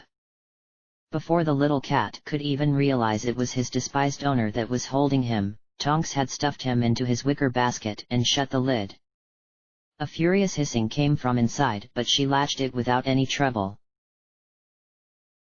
By the time the train had come to a complete stop, everyone's things were down, making for very little legroom, and Dawn and Alison actually climbed over Tom's trunk to reach Tonks. Tonks looked surprised. The only time she and the other girls had ever spent much time together was in the library, studying, or on train rides, like this, but she accepted the hugs with a bemused smile, and the girls hugged Charlie, waved at Tom and then went on their ways. Tonks and Charlie were the last to leave because Charlie knew she'd have no hope of navigating the train until most of the students were on the platform. "That's it," Tonks said with a sad little smile as she and Charlie hopped off the train. "Not for me," Charlie said, passing Kana's basket down to her. It hissed as Tonks grabbed it and she poked her tongue out at it. "I'll come to see Perse and the twins off next year and then Ron 2 years later and Ginny the year after that." "Not if you go dragon taming," she said with a smile. "Norway, isn't it?" "Romania," he said. "And that's a big if." Bill had to fight for days to let Mum let him go to London. "London and Romania aren't that different," Tonks said thoughtfully. Charlie gave her a disbelieving look. "They're not. I don't think it matters where you are, it's the fact that you're not home." "Maybe," Charlie said, not quite convinced. He reached out and caught Tonks as she stumbled over a first year. Canis hissed again from his basket. "Sorry," she called cheerfully as the boy flushed and hid behind his parents. Charlie laughed. "Oh, shut up. Nymphadora. Hey, NYMP. Call me Nymphadora one more time." Tonks muttered, spinning around. Her blue hair turned purple and then red. She sighed when she spotted Booth and Williams fighting through the crowd to get to them, and her hair went back to blue. "So they get away with calling you by your first name?" Charlie asked, playfully indignant. "They're Hufflepuffs," she muttered. "They're too polite to know better." She tugged his Gryffindor scarf, tripped on her own feet and nearly strangled him with it. Charlie gasped. "Gryffindors," she said, recovering, "on the other hand, do it for the thrill." "Thrill? Oh, come on, there's always a very good chance you'll get an earful or a hex. How many detentions did I get this year?" "Less than in previous years," Charlie said. "Still considerably more than you," she said, proudly. "Watcher," she added as Booth and Williams appeared beside her. "Hi, Nymph, Tonks, sorry," Williams said. "Hi," Booth said. "Weasley," Williams added. Charlie supposed these two were to him what Dawn and Allison were to Tonks, friends of hers and therefore friends of his, but only really by association. "Hey, Charlie." "Charlie, oh, sorry, Ron, Charlie, over here." Charlie could see Mum and the rest of the family, minus Dad and Bill, waving frantically from beside a pillar. "That's me," Charlie said, grinning. He waved back to let Mum know he had seen them, gave Tonks a quick hug and nodded at Booth and Williams. "I'll see you all later. Make sure you remember to write," Tonks said at once. "If you don't, I'll write to Tom and make him make you write back." "Tom won't write," Charlie laughed. "When's he ever answered a letter?" "Even more reason for you to write. Between the pair of you." Tom wanted to be a dragon healer and would probably go to Romania with Charlie. Charlie was glad he'd have a familiar face there, and thought Tom was too, but Tom was too much of a Slytherin to admit it. "I want a letter a week. I don't want to have to go all the way to Norway." "Romania. Whatever. It's still a long way away and I don't want to have to go all the way there just to give you a talking to. If that's what it takes to get you to visit." "Prat. By Canis, he said, tapping the basket. The cat mewed curiously. Tonks scowled and he hissed. Shut up, she said, giving the basket a little shake. She gave Charlie one last hug and then vanished into the crowd with the other two.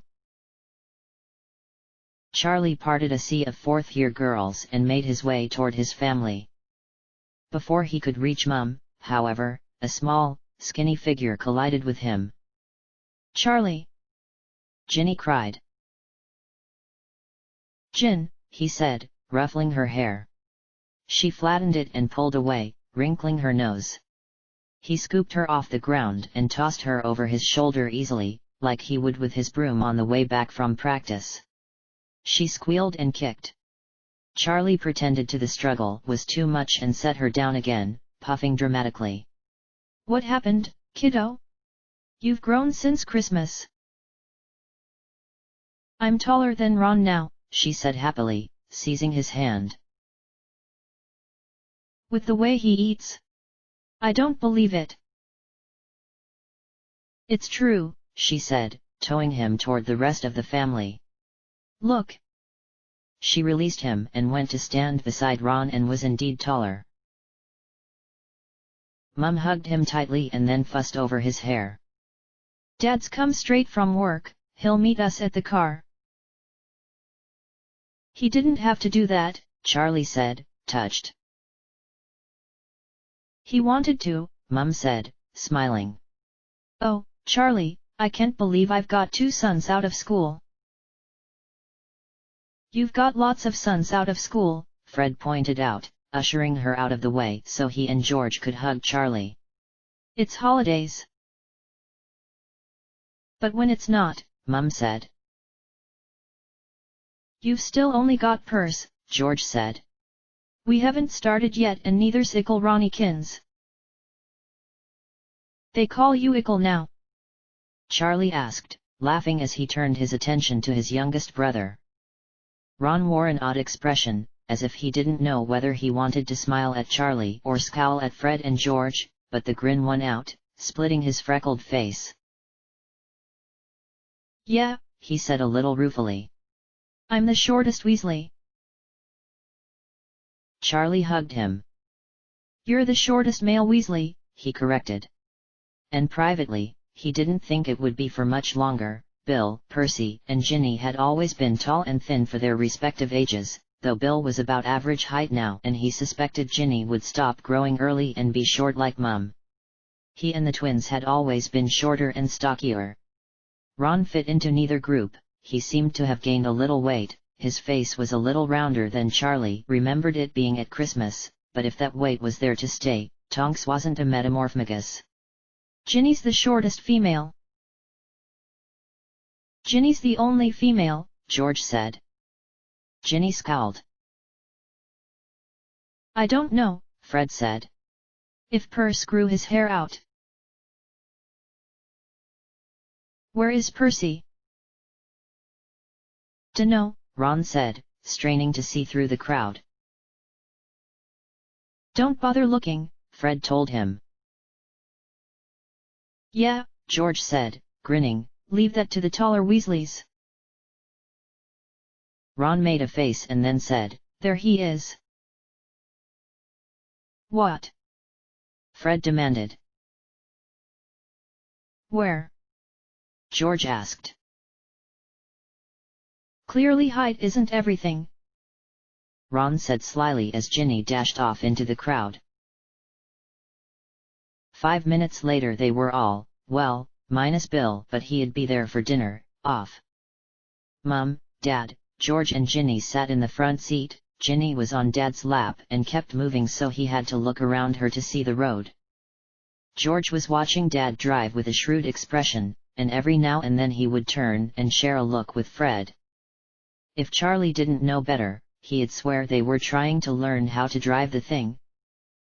And then he shook his head, playful as the twins were. He didn't think they'd try anything like that. Charlie himself was between Percy, who was looking out the window, clearly missing school already, and Ron, who was talking animatedly about a trip to Diagon Alley. in the leaky cauldron and this boy fell out of the fireplace, right? Right, Charlie muttered, not really listening. Well, we didn't think anything of it at the time, but do you know who it was? No, do tell, Charlie said, yawning. It was Harry Potter. Ginny shrieked from the front seat. Dad jumped and had to swerve at the last moment or he would have crashed the car. Ginny. Not while your father's driving. Mum said crossly. Sorry, Ginny said, not looking sorry at all. She climbed over George, over the back of the seat and wedged herself in between Ron and Fred. Tell him about it, Ron, she said, her brown eyes bright. Charlie was listening with interest now. He knew quite a bit about the Potter Black case because Tonks wanted to be an orator and had often regaled him with newspaper articles. Ron nodded eagerly. So he came out of the fireplace and talked to us for a bit and then he left and I went to the bathroom, but when I came back, I walked right into him again. He was wearing his glasses this time, though, and I recognized him and he told me not to tell and then some lady saw him too and then he ran. We were interviewed and everything, Ginny said huffily. I thought the reporters were so rude. He seemed really nice and all they care about is a story for their silly paper. We didn't tell them anything, Ron said proudly. And then Mum got in a fight with a reporter that tried to follow us home. It was wicked, Fred said. She had her wand out and everything. Didn't know you had it in you, Mum, Charlie said, impressed. Mum looked rather flattered. What else has been going on? Percy asked. The gnomes are back, Mum sighed. Dad helped Ron and I. Ron and me, Percy corrected. Fred booed him. Dad helped Ron and me, Ginny continued, smiling at Percy, build a house for them in the backyard. Charlie grinned. Can you show me when you get home? First thing, Ron said, nodding. But the painting's bad. Blame Ginny for that, Fred said. It looks like a unicorn threw up on it, George said. All bright and sparkly. It looks nice, Ginny said defensively. Fred, George, and Ron exchanged looks. I'm sure it does, Charlie said, shifting so he could grin at Dad in the rearview mirror.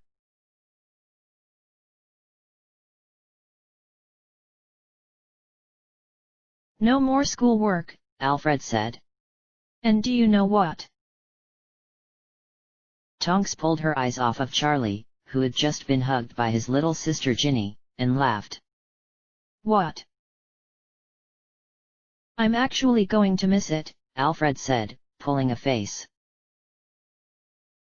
I'm not, Keith said.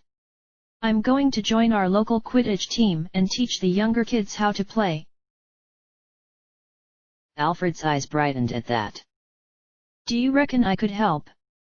Alfred, Tonks knew, wanted a job in the Department of Management and Control of Magical Children. Sure, Keith said, shrugging. Brilliant, oh, that's Beck. He waved at a tall girl with short blonde hair. Alfred's younger sister Louise was there too, hugged Tonks, shook Keith's hand and dragged his trunk toward them. Tonks waved at Rebecca, who smiled and waved back. She had been head girl in Tonks' 5th year. It's nice of her to come and get them, she said. Keith shrugged. She doesn't have much choice, since Alfred failed his apparition test. She could have made them catch the night bus, Tonks pointed out. I guess. He fidgeted, looking quite nervous. So, got any plans for the summer? I'm spending some time with Mum and Dad, Tonks said, smiling at the thought.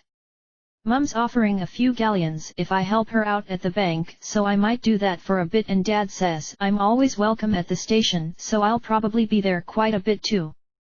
How about you? Quidditch, like I said, Keith muttered. He scuffed his trainer on the ground and then looked up hopefully. I was wondering, though, if you would like to catch up at some point. Of course, she said. We aren't about to fall out of contact, Keith. Great, Keith said, smiling. Just send me an owl or something to say you aren't busy. She checked her watch and made a face. I've got to go, I told Dad I'd be there by 5. Yeah, that's fine. I told Mum I'd help her with dinner. They hugged and then he vanished into the throng of students and Tonks headed back toward the train. She used the window as a mirror and lengthened her hair until it rested on her shoulders, made it brown and changed her eyes to a nice blue, the same color her hair had just been. She left her face as it was, pale and heart-shaped, returned her nose to its usual shape, small and buttony, and then, willed a smattering of freckles into existence. She examined herself critically, shrugged and grabbed her trunk. She knew it would be easier to disapparate from the platform, but nostalgia made her want to walk out into the Muggle world one last time, so she set off through the crowd. This is it, she thought sadly, facing the wall. She took a last glance over her shoulder at the scarlet steam engine and then squared her shoulders. She lifted her trunk and Canis basket and strode through. A Muggle man gave her an odd look and then shook his head and walked away. It's funny how Muggles go out of their way to ignore magic, she thought, smiling slightly as she headed through the station. Are you still there? She asked Canis, who hissed again. You're just lucky I didn't leave you at school, she told him. He hissed again. Yes, well, I don't like you much either. Mother, we're late.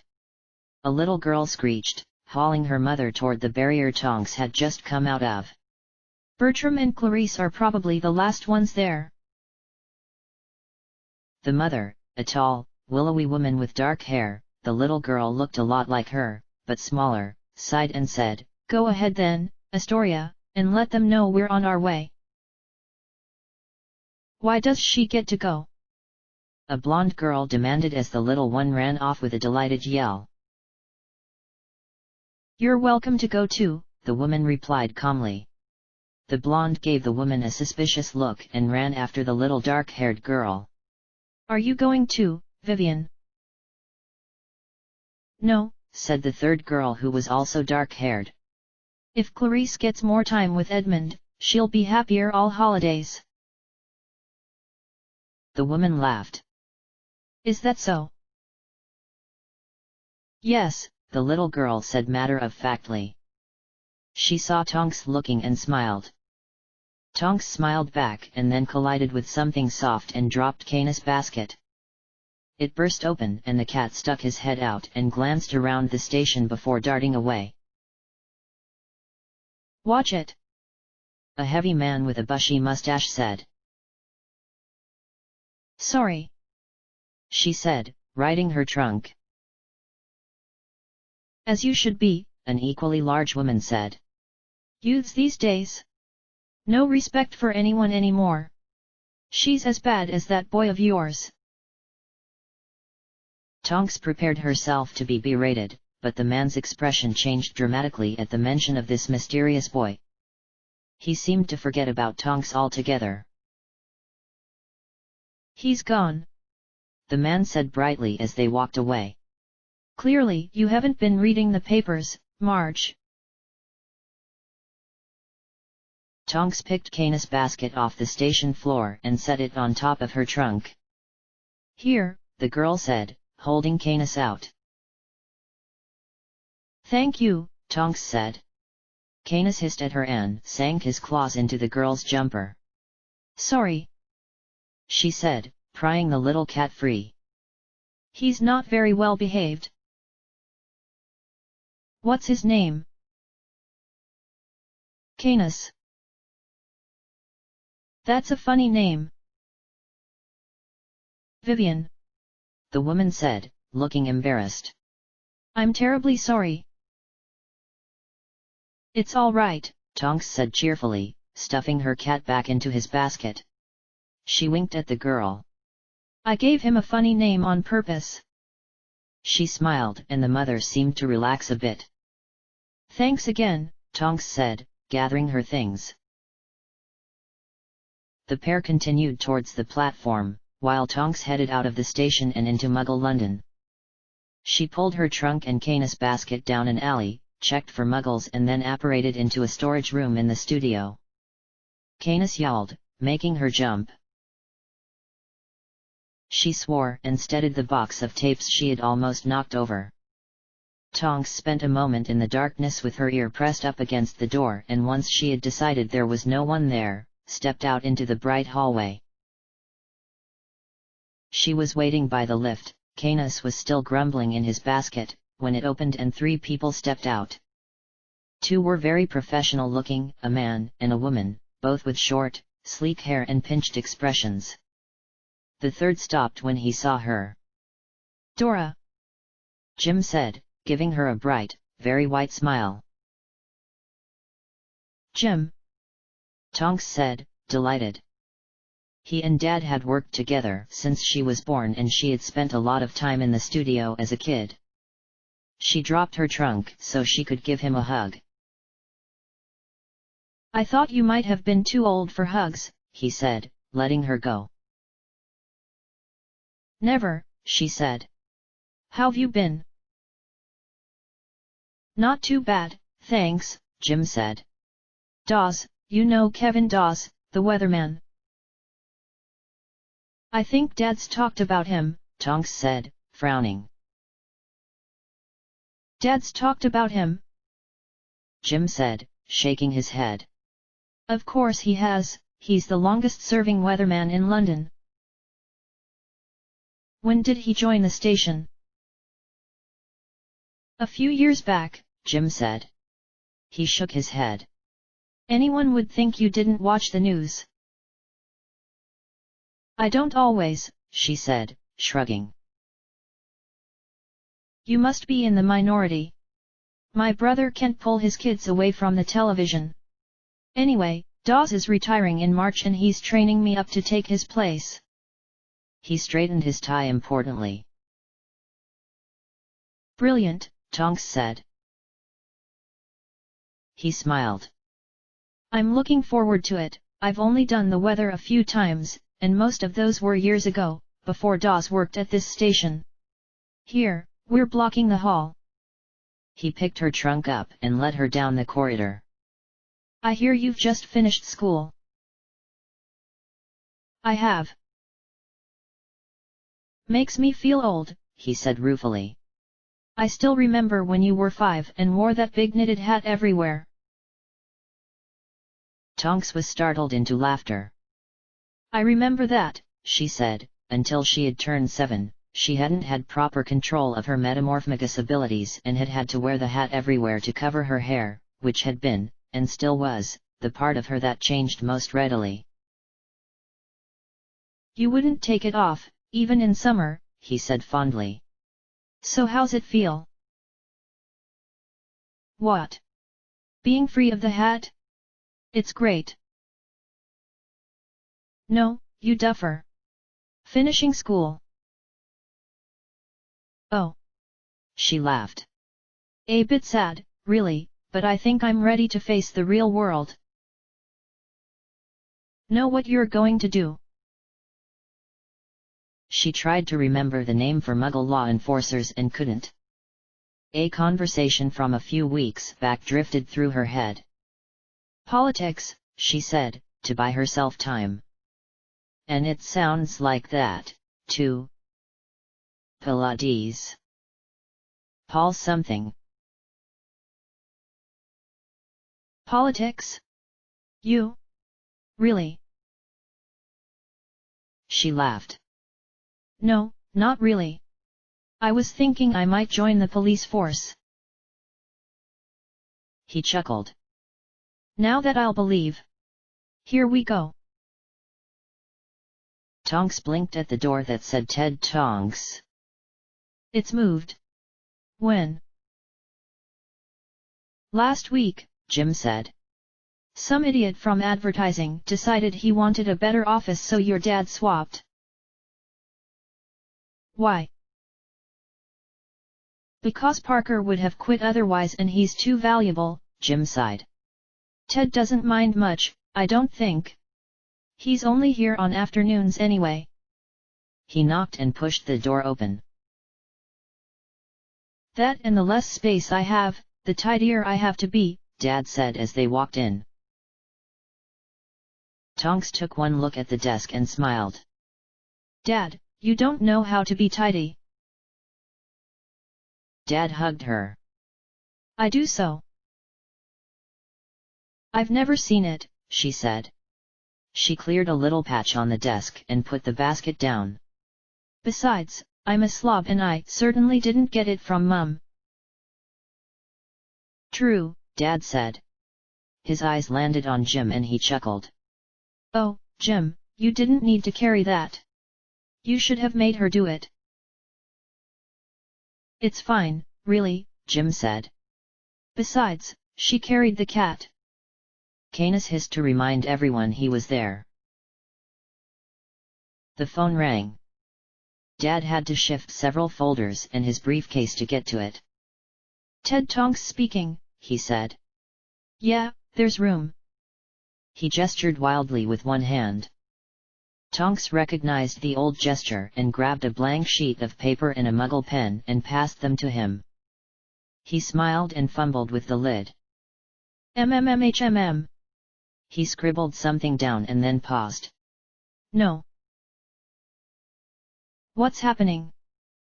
Tonks whispered, but he waved a hand to quiet her. Yes. Yes. Yes, send through the details. No, but I'll see what I can do. All right. Thanks, Sean. He hung up and let out a gusty breath. Sean Green? Tonks asked.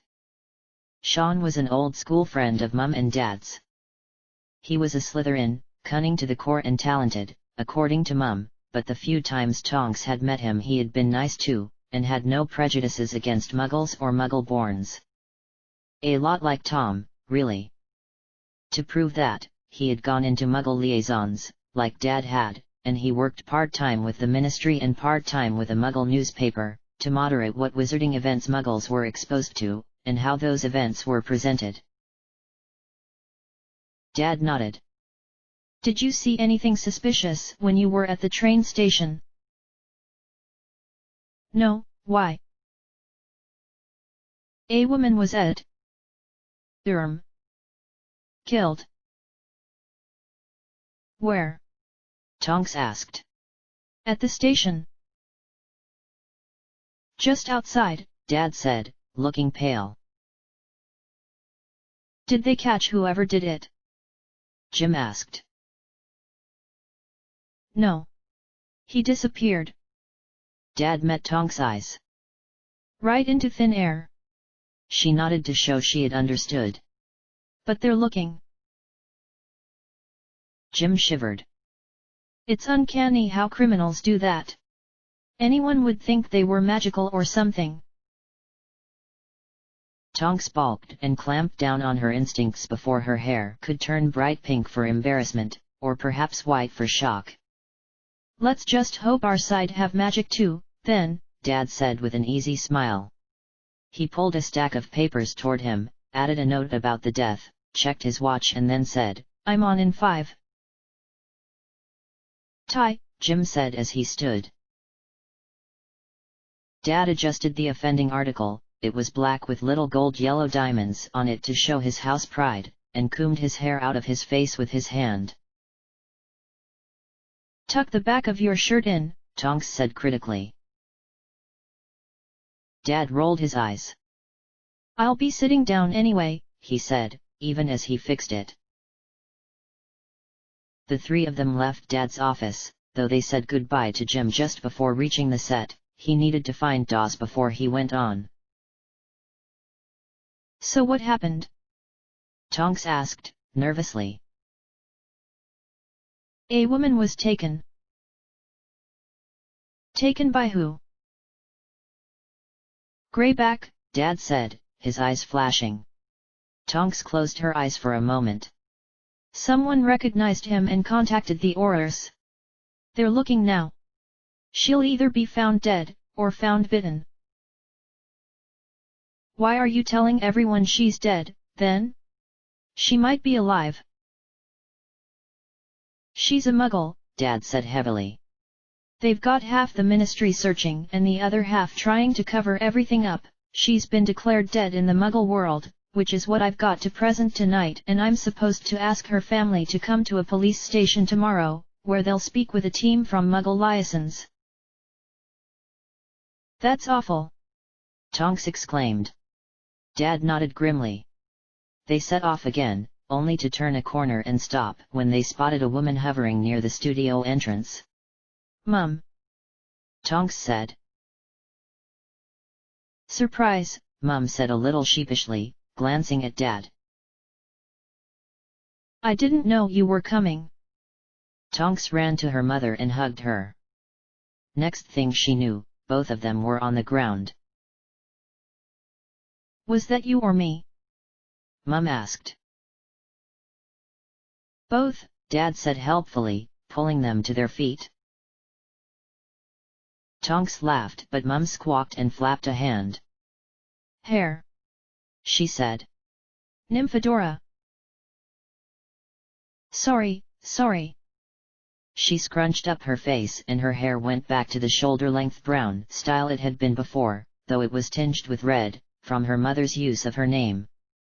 She always relaxed around family, or magical folk in general, really, and found her metamorphmagus abilities behaved accordingly. Mum gathered her up in another hug. I can't believe you're finished. It's going to be so wonderful to have you back at home again.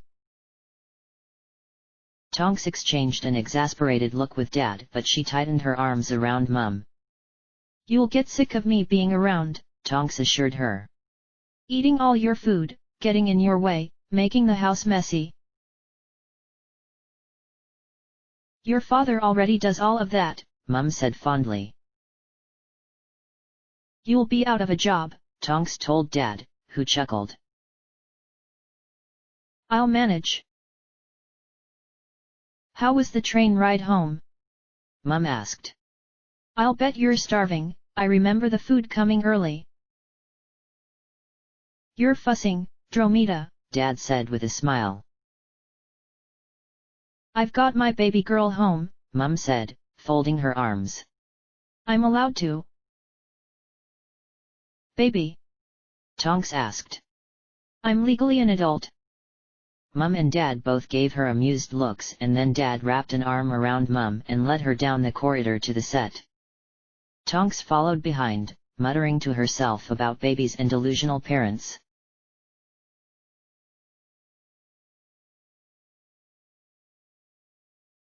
Harry landed with a thump. Padfoot jumped and fell off his chair. What the hell just happened? He asked, disgruntled. Harry was a little winded but couldn't feel any other damage. Hit the wards, he gasped, managing to sit upright. After learning that Padfoot and Harry intended to destroy the locket, Creature had all but reversed his personality. He was now fairly polite, though he still had his moments, had taken on all of the cooking and cleaning there was to be done, and with a lot of coaxing from Padfoot, agreed to come with them to the cave. He had also become a much better apparition instructor, and Harry had managed to apparate for the first time last week, almost 2.5 months after he had started learning.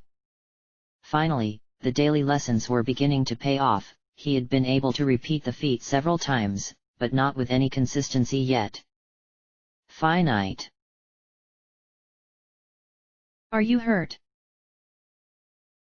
No. Good. Padfoot clambered back into his chair and shooed Harry off the table. Grinning, Harry climbed down, retrieved his wand from the ground and thought, "Awesome, dear me omnia."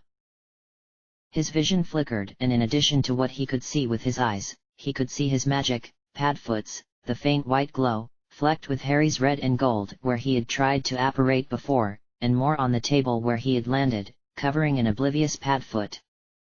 There were streaks of pale red hanging in the air where Padfoot had summoned books the day before, and then there was the web of wards. Fiercely intricate, stranded with thin lines of murky green-black that was Padfoot's dad's magic, and the red that belonged to his godfather. There were more shades than Harry had ever seen and would ever be able to name. It was like a skin made of 1,000 different fibers, clinging perfectly to the roof, walls, and floor, but it was also alive, rippling and pulsing, and every now and then, a hole would appear and be gone a second later. He didn't need a second though, if he timed it right. Harry steeled himself, one foot already beginning to twist. Another hole appeared, just above the door, and Harry spun on the spot, mentally throwing himself at it, the rest of his mind already focusing on the ground floor study. Harry swore when he hit a hard surface, and again when he bounced off of it and landed on the carpet. Finite.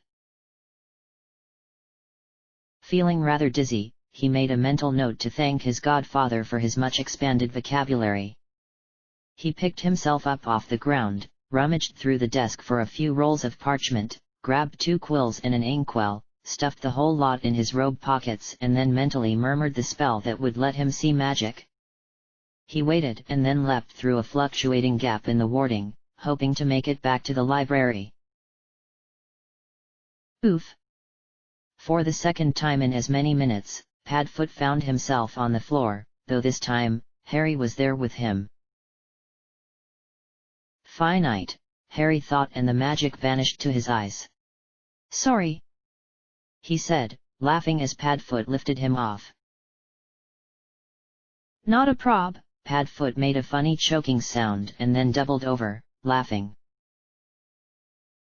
"What?" Harry asked, emptying the contents of his pockets on the table. "You've left your eyebrows and eyelashes behind," Padfoot chortled. Harry lifted a hand and traced his forehead. The skin was completely smooth, or at least lower down was, his scar was still there. His eyelids were smooth too. He patted his ears to make sure they were still there. He had done that the day before last, and while Padfoot had reattached it without any trouble, it still itched terribly. "Can you fix it?" "Nope," Padfoot said without even looking up. If Harry had had eyebrows, they would have arched. "What do you mean?" "Well, kiddo, nope is synonymous with no, which is basically a way of me saying I can't or won't do something. In this context, I meant why not." "Ah, but you didn't say it." Padfoot grinned at him, and the sight of Harry caused him to start chuckling again. Harry's eyes narrowed. "And I can't fix it because I don't know any hair growth charms." "None?" Harry asked. "Actually, that's a lie, I know one hair charm, if you're interested." Harry watched him expectantly. Padfoot tilted his head and watched Harry thoughtfully. "You know, a beard might actually suit you." Harry clapped his hands to his chin and turned away before Padfoot actually did it. Padfoot just laughed. Harry retreated across the room, keeping a hand in front of his face the entire time and up and down one of the bookcase walls, searching for a book that might help. Beauty fixes, finishes, and flourishes to have your wizard fantasizing seemed like an unfortunately named book, but did contain a whole chapter on the eye and eyebrow region of the face. Harry passed the book to Padfoot, who glanced over the page before pulling his wand and muttering the incantation. Harry's face itched horribly and his eyes watered. Growing eyelashes wasn't exactly pleasant, and then it stopped. His forehead started to tingle as Padfoot cast another spell, and then the sensation faded. He lifted a hand to feel the results. It feels okay, he said tentatively. Padfoot glanced at him and frowned slightly. I think your left eyebrow might be a little bit wonky, he said critically, and with a slight grin. Harry frowned and reached up to touch it again. Padfoot's grin widened and then he glanced at his stomach, which had just growled loudly. Do we have any birthday cake left?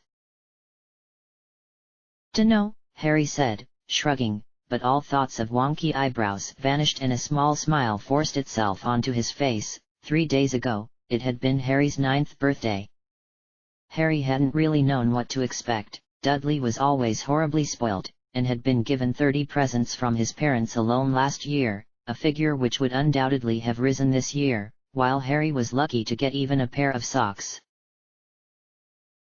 He thought Padfoot, like the Dursleys, although Padfoot was certainly nicer about it, had done more than enough for him already, giving him a place to live, clothes, new ones, to replace most of Dudley's awful ones, food, and had also been giving him magic lessons. As a result, Harry had been stunned when Padfoot presented him with a large supply of sweets, several books of spells, an Aura-quality target dummy and a new pair of trainers. The sweets alone had cost more than all of the presents Harry had ever received from the Dursleys, and to top it off, Padfoot had had Creature help him bake and ice a birthday cake, which they had surprised Harry with after dinner. Creature!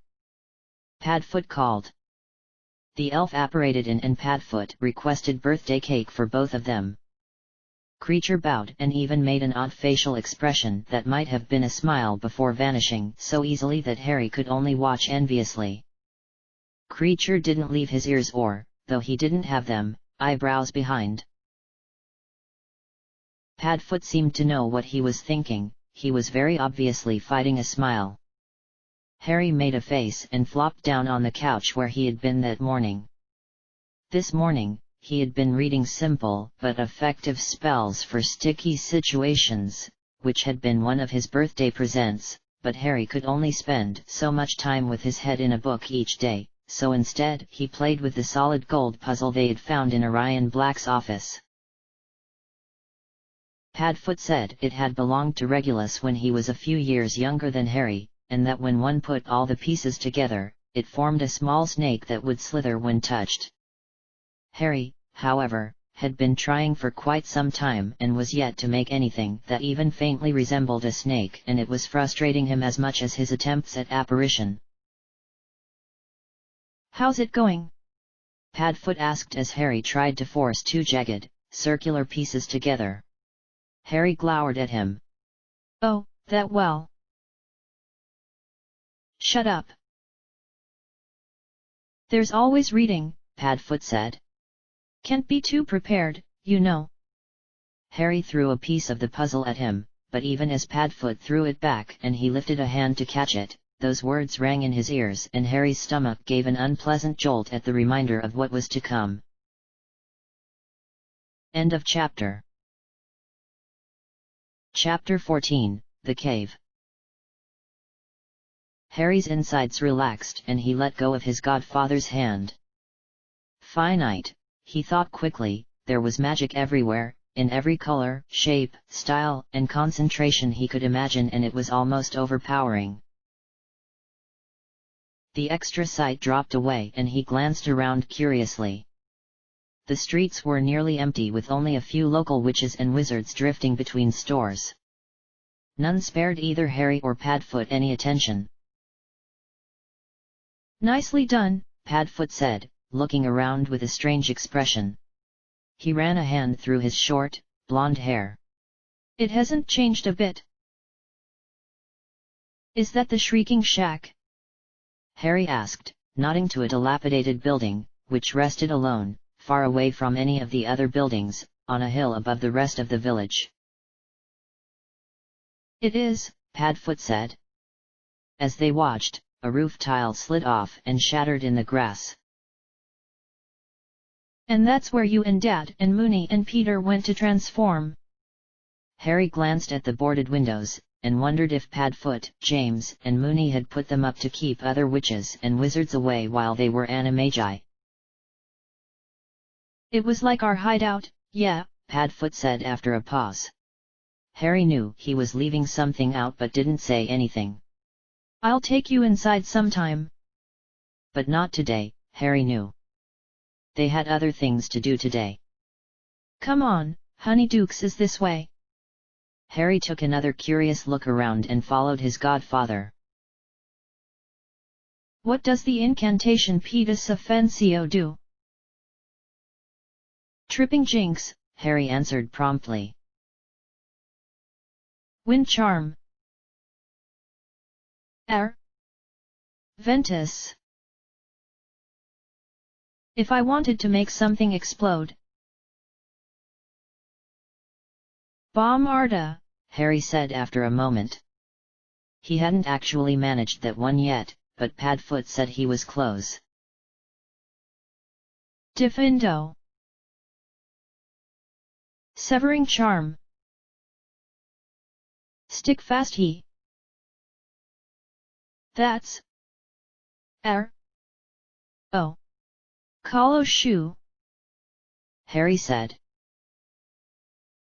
Padfoot stared at him for a moment, nodded once and waved Harry into a brightly colored store. Inside was incredible. Harry didn't know where to look first. Padfoot grinned at the sight of Harry's face and pressed a galleon into his hand. Buy what you want. Harry hardly dared to believe his luck. You're joking, he said. Padfoot gave him a patient smile. Hardly able to believe his luck, Harry darted off to look at one of the displays.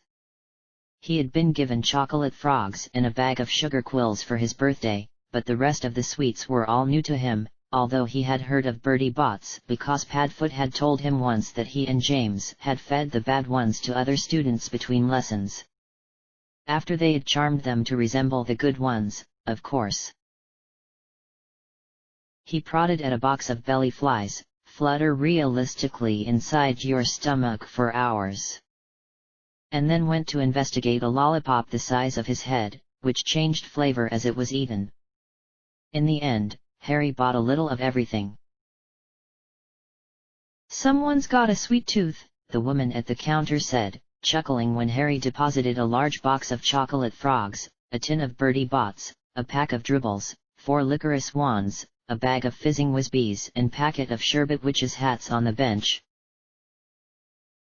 Like father like son, Padfoot told the witch, obviously meaning James, but she didn't know that. Padfoot had his arms full with 4 massive blocks of chocolate, an enormous box of Bertie Bott's, a handful of chocolate frogs and a large cauldron cake. He shifted his bounty and passed the witch another galleon.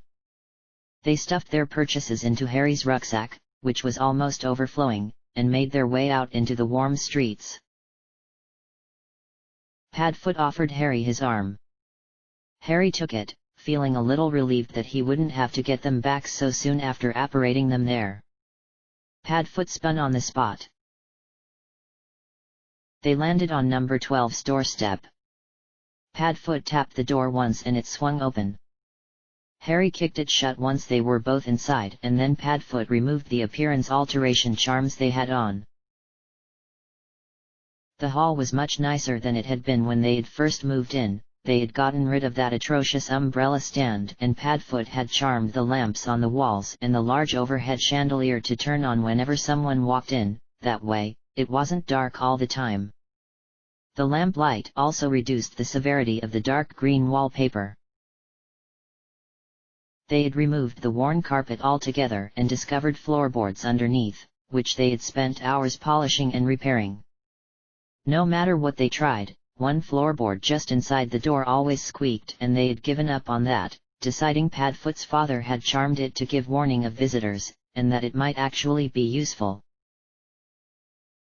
Padfoot had moved the portraits of his ancestors, all save for his mother, whose portrait was they hadn't been able to get down, to the linen cupboard upstairs. Creature's den had been relocated to the same place and he was thoroughly enjoying the larger space and the company of generations of blacks. Creature! Harry called. Mrs. Black opened her mouth but Padfoot yanked the curtain back into place before she could articulate as much as filth. Crack! Creature sank into a bow at the sight of the two of them, still a little stiffly, but Harry suspected that had more to do with his age than anything else. We'll leave after lunch, Harry told him. Creature will be ready, Creature said reluctantly, wiping his bony hands on the pillowcase Padfoot had given him to replace his loincloth. His attitude toward Padfoot was steadily improving, and while there were, of course, strained moments between the pair, and Harry thought that was why Padfoot hadn't asked for apparition lessons from the elf yet, so as not to destroy their fragile neutrality, and lingering qualms from Padfoot's childhood, most of the animosity was gone. Harry suspected it had a lot to do with the regularity and quality of Creature's cooking. Good, Padfoot said. He stopped suddenly and Harry almost walked into the back of him. Have you been cooking? He asked delightedly. Creature is making food for hungry master and the brat. Creature smiled at Harry almost cheekily as he said it and Harry grinned back. Oh yes, Creature is a good elf.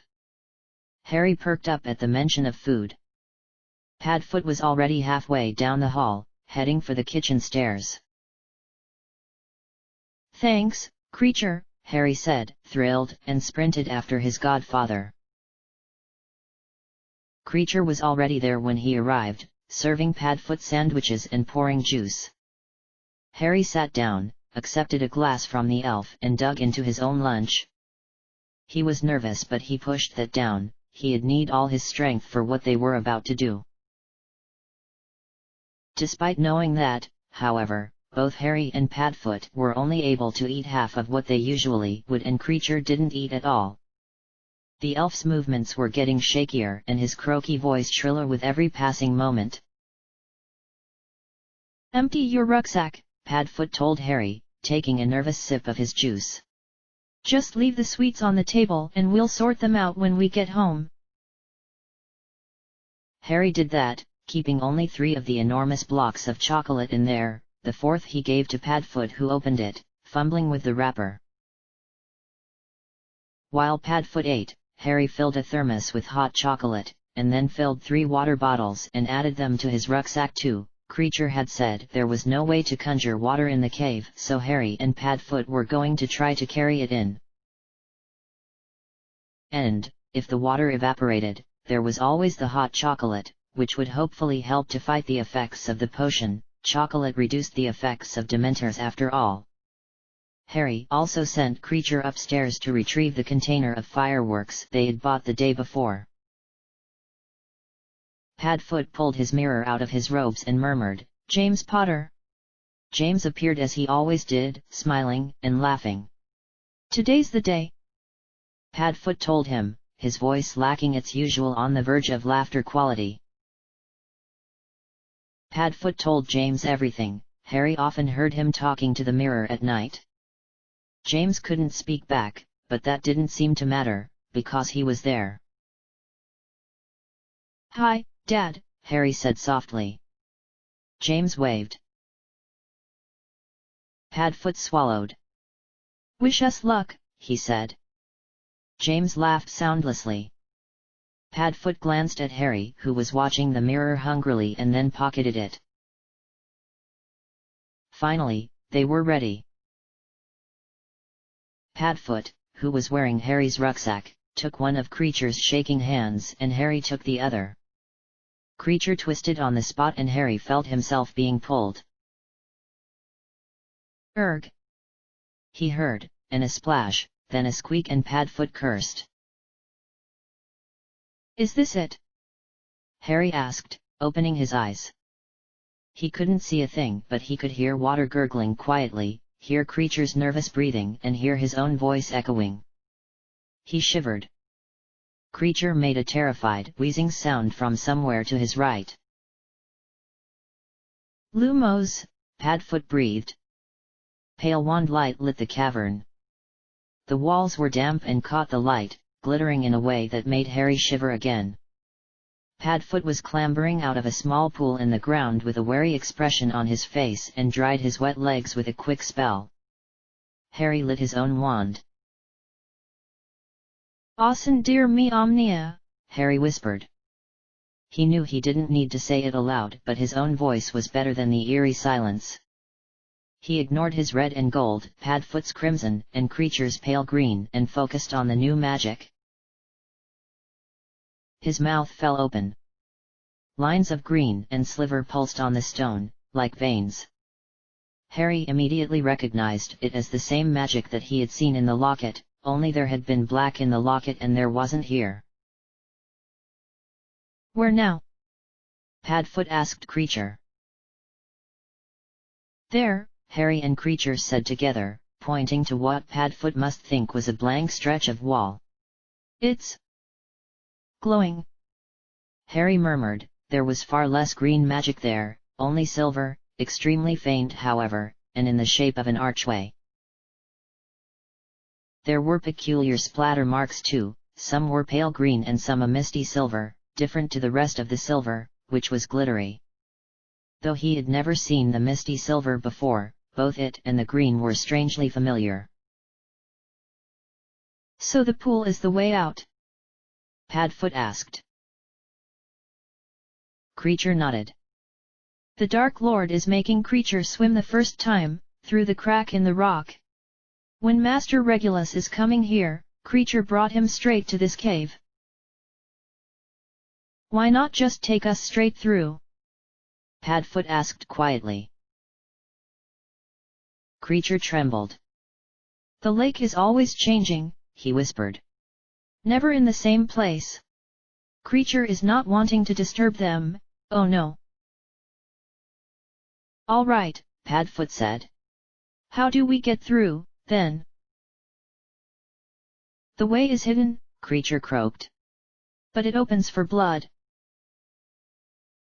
"Blood?" Harry asked, paling. "So that's what the splatter marks are? The green is Creature, I think. And the silver? Regulus?"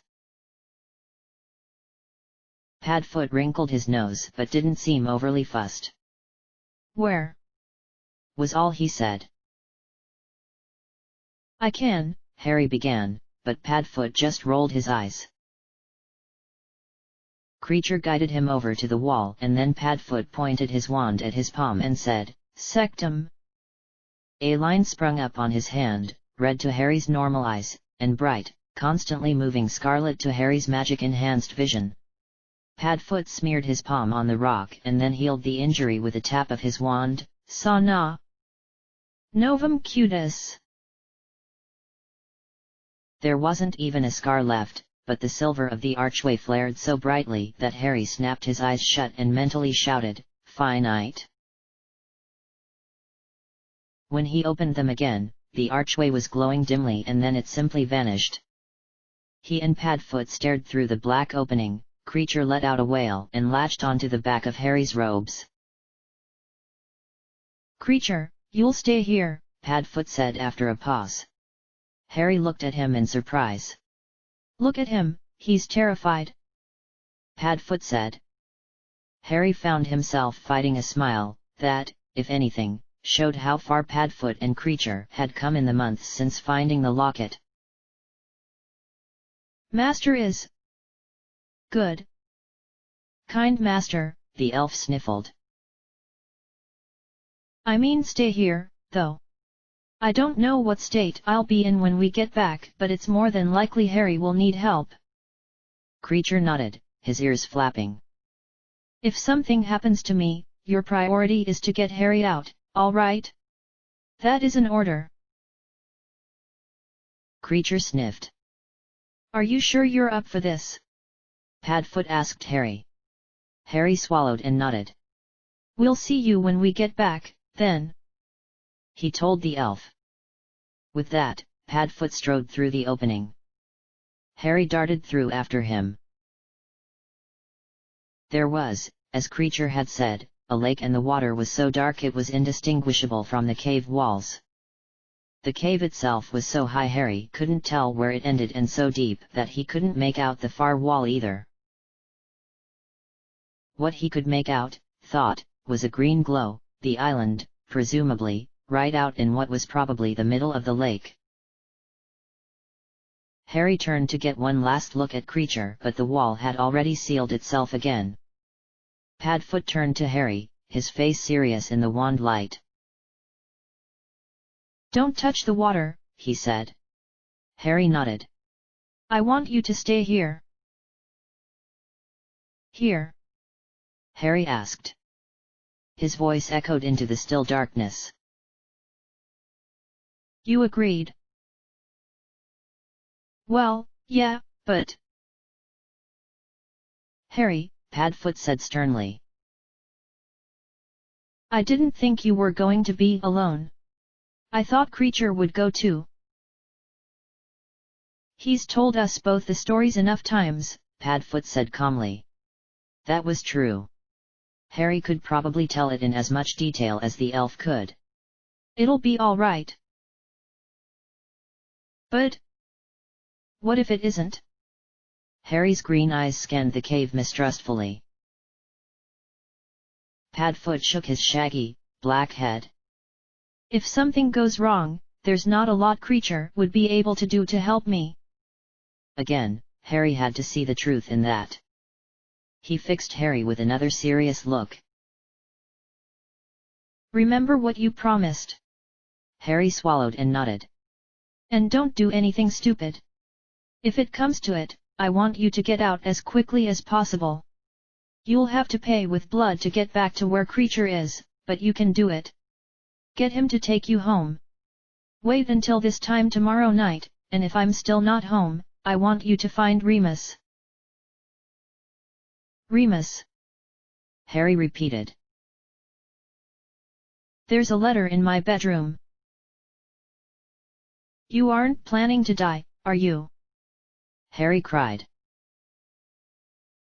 "No," Padfoot said, so determinedly that Harry believed him.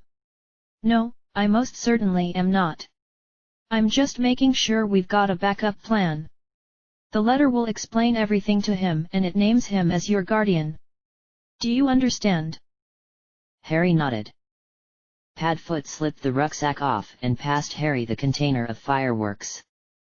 "Just in case you or I need a distraction," he said. Once Padfoot had undone the shrinking charm on it, he put the rucksack back on. "It'll be all right, kiddo," he promised. Harry prayed he would be right. Padfoot tapped Harry with his wand and said, "Frigus Ignis." It was a fire-freezing charm, so that, if it came to it, he could incinerate the place where he was standing and be unharmed. Padfoot repeated the spell on himself, hugged Harry tightly and set off around the lake, keeping to the narrow path. Ausen dear me omnia! The entire cavern came to life, and Harry was not entirely surprised to see the wards and charms protecting this one were much stronger than they were in the cave they had arrived in. The gaps in the wards were much smaller and did not occur as frequently as the ones at Grimmauld Place. He was impressed Creature had managed to escape twice. The lake was another matter altogether. He could see the inferi, ghostly shapes, floating just beneath the surface. They glowed with magic. Voldemort's silver and green was there, as well as a pale color unique to each of them, a different sort of pale than Creature's, though, Harry knew, that had surely been their own magic once upon a time. Harry's eyes flicked to the swirling red mass that was Padfoot. He had begun to walk rather peculiarly, with one leg kicking out over the ledge with each step. It took Harry a moment to realize he was looking for the invisible chain Creature had mentioned. The chain, though, wasn't invisible to Harry. He could see it, stretching under the water from a hook on the wall, and quite a way down, it connected to a tiny boat. "It's in front of you. Further. Further. About 3 feet in front of, there." he called across the water. His voice wasn't loud but it echoed impressively and Padfoot jumped when he heard. He thought he saw Padfoot nod, though it was hard to tell through the magic, and then he walked forward confidently and felt through the air until his hands clamped around the chain. He tapped it twice with his wand, once to make it visible, once to raise the boat. Harry thought, if creatures' stories were to be believed, and they were certainly right so far. Padfoot clambered in and the boat took off at once. Padfoot's yelp echoed too, toward the middle of the lake. Harry watched, hardly daring to breathe until Padfoot was safely on the island. It was so quiet Harry could hear his footsteps as he approached the basin that creature had told them about. There was a flash of red magic as Padfoot conjured a goblet and then he called, "Cheers!" "Yeah. Cheers!" Harry called back, his voice shaking slightly. Everything was silent. Harry waited. After a few minutes, he heard a whimper from the island and a moment later, Padfoot screamed. His magic was flickering more than usual, Harry noticed, and felt his worry peak. It went quiet and then Harry heard a quiet groan and Padfoot talking. "No worse than Dementors," floated across the lake to Harry's ears. Then, "I didn't mean to. Prongs, I'm sorry. Lily." He whimpered again. Harry heard a thump as he took off the rucksack and the sound of a lid unscrewing, though he wasn't sure if it was a water bottle or the thermos. "No worse than Dementors," Padfoot insisted. His hoarse voice echoed through the cave. He moved to fill the goblet again. And then another. And another after that. He was on his seventh, and Harry was just wondering how full the basin was when there was a flash and a clatter. "Padfoot!" "Oops," Padfoot said, and then there was a heavy thump. The red dropped closer to the island. "Padfoot!" Harry shouted. He clapped his hands to his mouth but none of the inferior lights showed any signs of moving. There was a long silence. "No, please, no. No, no, no, no, no, no, no." "I'm all right, kiddo," Padfoot called back, his voice sounding extremely weak. Harry let out the breath he had been holding. Are you finished?" There was a scuffling sound and Padfoot's red moved over to the basin, then, "No. You have to keep drinking," Harry told him. "I don't want to." "I know, but you have to. That's why we CA." There was a clink and a slurping sound. "I can't," he called pitifully. Harry wondered if there was any way to send the boat back to the shore so that he could get to the island. After a moment's thought, though, he was forced to concede that, if it was even possible, he didn't know how to do it. He let out a little noise of frustration and turned back to Padfoot, who was hunched over a goblet of potion, mumbling. "Padfoot!" he called. "James?" Padfoot called, his voice climbing an octave. "James, where are you?" "I'm not, Padfoot, You sound younger." "I suppose that's what happens when you die, right? You can be any age you want." "I'm sorry."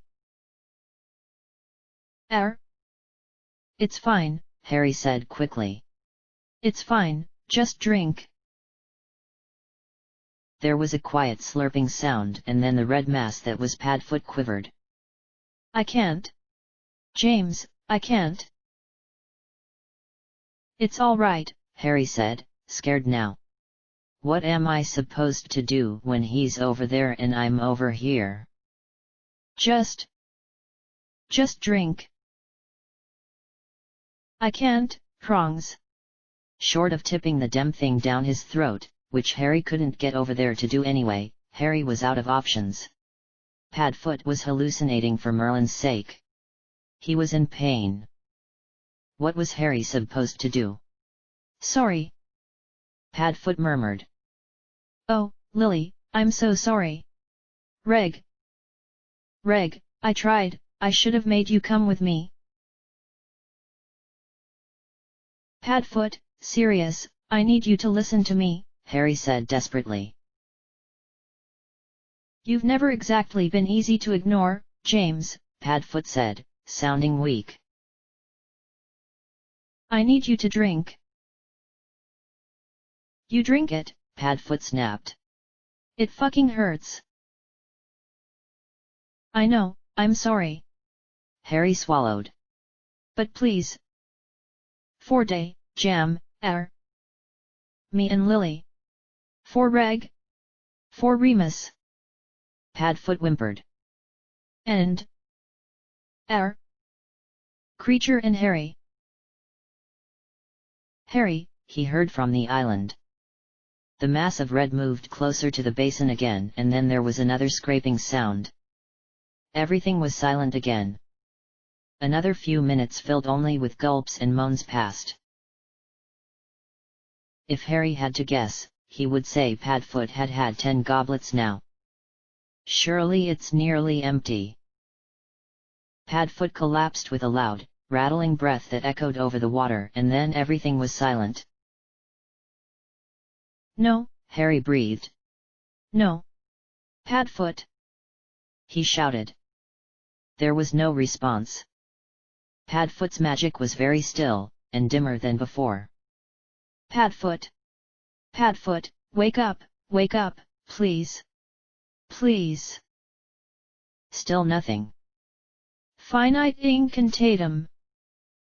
Harry said urgently, waving his wand in Padfoot's direction. It might have been the wrong spell, or it might have had something to do with the distance, but nothing happened. Finite incantatum! Please! Harry took a step forward, thinking he'd swim if he had to, when Padfoot stirred. Padfoot! Water, Padfoot croaked. The rucksack, Harry said. It's in the rucksack, Padfoot, and there's hot chocolate and... Water's gone. I can't. There was silence. Harry thought he heard the thermos open, and then, I'm still thirsty. Really, really thirsty. I need... water. There's water here. A whole lake of it. No. Harry screamed, his voice cutting through the darkness. No, no water. But... No. Don't move. The red mass stopped. Harry needed a way to distract him until he came back to his senses. There's a locket in the basin, Harry said, thinking quickly. Open it, the locket. There's a note, isn't there? What does it say? My throat. Thirsty. I know. The note'll make it better. It's... magic. There were a few indistinguishable noises then. Tea to the Dark Lord. Padfoot croaked. I know I will be dead. Long before. You read? This. But I want you. To know that. It was. I. Who discovered your. Secret. I have. Stolen. The real. Horcrux. That was it, Harry knew. That was what they had come for. And. Intend to. Destroy it. As soon as. I can. I face death. In the. Hope. That when you meet. Your match. You will be. Mortal. Once. More. R. A. B. Harry knew he'd never forget those words, even if he lived to be 100 or older. Even, Padfoot said wizards had longer lifespans than muggles. It's not better. Water. No, you can't. But... Put the note back in the locket. Padfoot, I need you to put it back. He knew what the note said now, and Regulus deserved to have Voldemort read that letter. Harry almost smiled at the thought. Can I? Padfoot was gasping and his words caught in his throat, which sounded dry. Refill the basin, Harry said. Please. Done, Padfoot said a moment later. Water. I need. Please. Harry could hear his breathing now, and it sounded painful.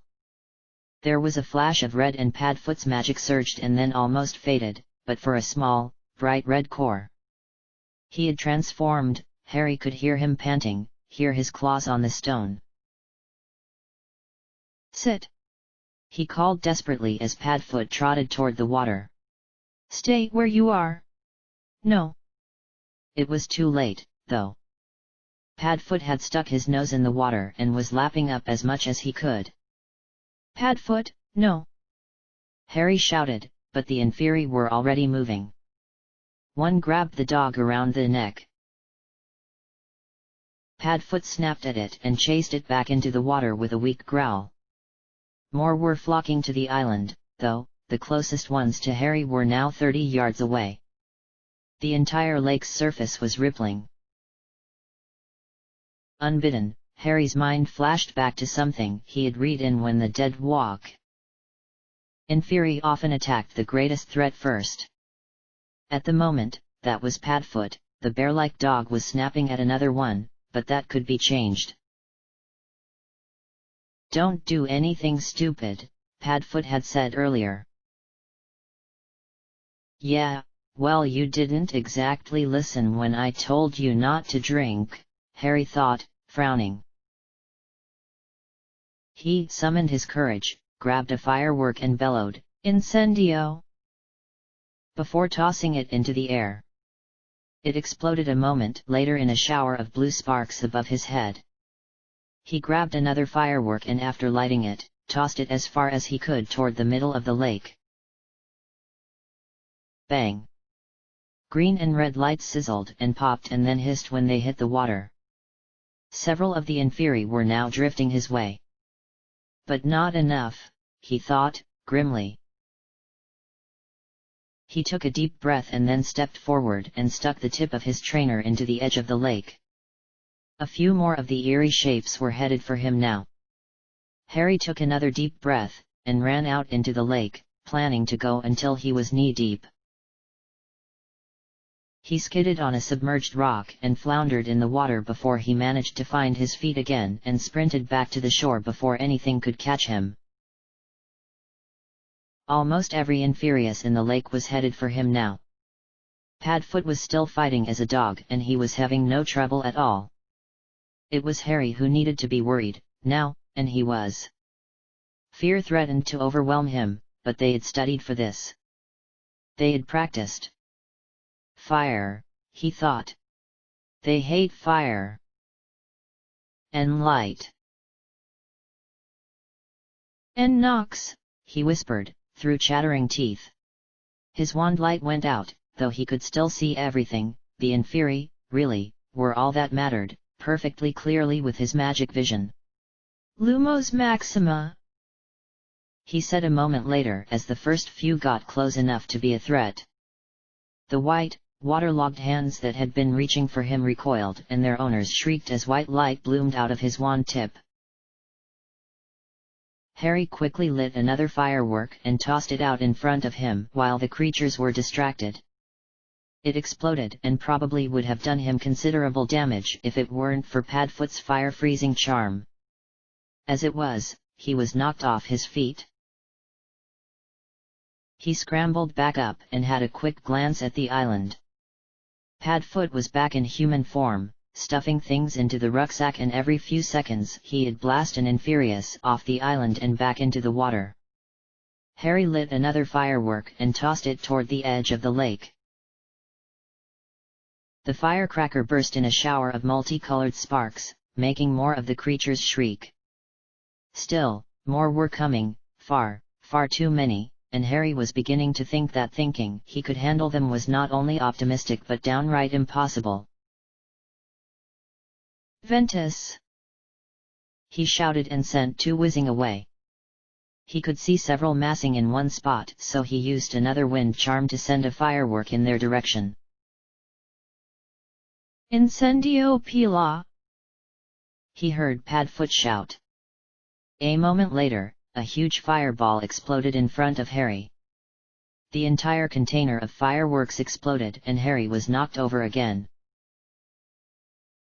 This time he hit the wall, and with enough force that the wind was knocked out of him. His wand landed nearby. Harry struggled to get upright but couldn't.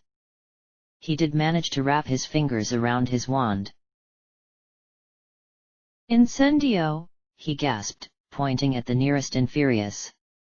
It burst into flames and Harry felt sick, but the fire went out as soon as the creature dove back into the water. It went dark and then pale blue light burned his eyes. He was forced to release his magic vision and found himself staring up at the ghostly figure of an Inferius. It stank, like rotting fish, its hair was stringy, its teeth sharp, though most were missing, and its pale eyes were glazed over. Harry crawled backwards, trying to get far enough away to be able to use his wand. Petrificus totalis! He yelled. It dropped with a thud, but another moved forward to take its place, its robes hanging off in tatters, teeth bared in a feral smile. It was a child, too, and couldn't have been older than 9 when it died. No older than I am. Pedis offensio! He said frantically, and it tripped. He backed away, but its hand latched onto his arm and his back had just hit the cave wall. Another fireball exploded closer to the water's edge, from Padfoot, which meant Padfoot was still alive, thankfully, but it wasn't close enough to help Harry. Nox! He said, and waited until the creature had tightened its grip almost unbearably, and then he screamed, Lumos Maxima! The Inferius screamed and Harry wrenched his arm free. His shoulder popped painfully and his arm began to tingle, but he gritted his teeth, kicked it in the face and sent it soaring back to the lake with a wind charm. Harry! Where are you? Padfoot called hoarsely. Here! Harry called back, still shivering. He couldn't feel his left arm at all now, but it twinged every now and then with what he was sure was pain. Where's here? Harry saw another fireball go up and then he heard, Bombarda Maxima! Several Inferi flew into the air and landed with splashes. Here! Harry shouted desperately. Harry got a glimpse of his godfather, who was held by 3 Inferi. Incendio! Harry shouted. One burst into flames, making the other let go, and Padfoot punched the third hard enough to make it let go. Harry's eyes met his for a moment and then Padfoot started forward. A moment later he was obscured by a mass of white. How many are there? Harry wondered, horrified. A freezing hand tightened around his neck and Harry had to drop his wand to fight it off. Lights flashed in front of his eyes and he couldn't breathe. His good hand scrabbled uselessly against the thing's rotting flesh. Harry tried to shout for help, but couldn't. Suddenly, it was gone altogether. Padfoot had come, Padfoot, in dog form, had tackled it to the ground, teeth bared, ears back. The pair went skidding across the stone floor, Padfoot snapping, but then, somehow, it got its hand around his throat too. Harry picked up his wand but he couldn't think of a spell. Panic had blanked his mind. In desperation, he dropped his wand again and grabbed its ankle, trying to pull it off. His hand kept slipping on its slimy skin. Padfoot was human again and trying to prise its fingers off, but he was slowly going red and he was struggling to breathe, struggling to say something, when, bang! All Harry saw was orange, and he wasn't cold anymore, he was burning, despite Padfoot's charm. It was uncomfortably hot and he could taste smoke, hear Inferi screaming, hear Padfoot screaming, and then his ears popped and he couldn't hear anything but Merlin. Did it hurt? He landed roughly. He had lost Padfoot, and the creature's ankle was gone from his grip as well. He felt pressure on his left arm, though he couldn't tell if it was Padfoot or an Inferius, hot or cold. He grabbed his wand to try to fight it off, but he was being squeezed, everything was being squeezed and he couldn't move, couldn't fight it off, and he was going to die. And then it stopped. End of chapter. Chapter 15, Saint Mungo's. Padfoot, was the first thing Harry said. He opened his eyes and was dazzled by bright, fiery lights. He snapped his eyes shut again. He had seen enough fire. Young Master, Master Harry. His ears were still ringing, so it sounded funny, but Harry recognized the voice. Creature? Harry asked, aware of shuffling footsteps around him. Harry opened his eyes to see Creature looking terrified, wringing his hands together. He looked perilously close to Tears. What? Harry croaked, recognizing the hallway of Grimmauld Place. It was just the two of them. Creature? Harry's voice was bordering on hysteric. Creature, where's Padfoot? Creature? Creature, where is he? The old elf came to pat Harry's back awkwardly, and Harry appreciated the gesture, but his back was far too sore to be petted. Creature is only following orders, the elf began, his ears quivering. Where's Padfoot? Harry demanded, trying to look around the elf. Master is saying to bring young Master to safety, Creature said, flinching. You mean, you didn't? He's not still there. The elf nodded slowly. Why didn't you bring him with us? Harry shouted, his temper flaring. He was right there. Only he hadn't been, he and the Inferius had been blown back by the blast as surely as Harry had. Master is calling Creature and telling him to take Master Harry home, to be safe, Creature said, sniffing. No. Harry shouted, his voice cracking. No, he can't have stayed. That's why I distracted them in the first place. So that he'd get out. So we'd both get out. Creature is just doing what he's being told, the elf wailed. I don't care. You should never have left him. Harry yelled. I didn't nearly die just to leave him there. The lamps on the walls shattered. It's not fair. He was supposed to make it out. He turned to the elf. Take me back. Creature screwed his face up. He was obviously fighting conflicting orders.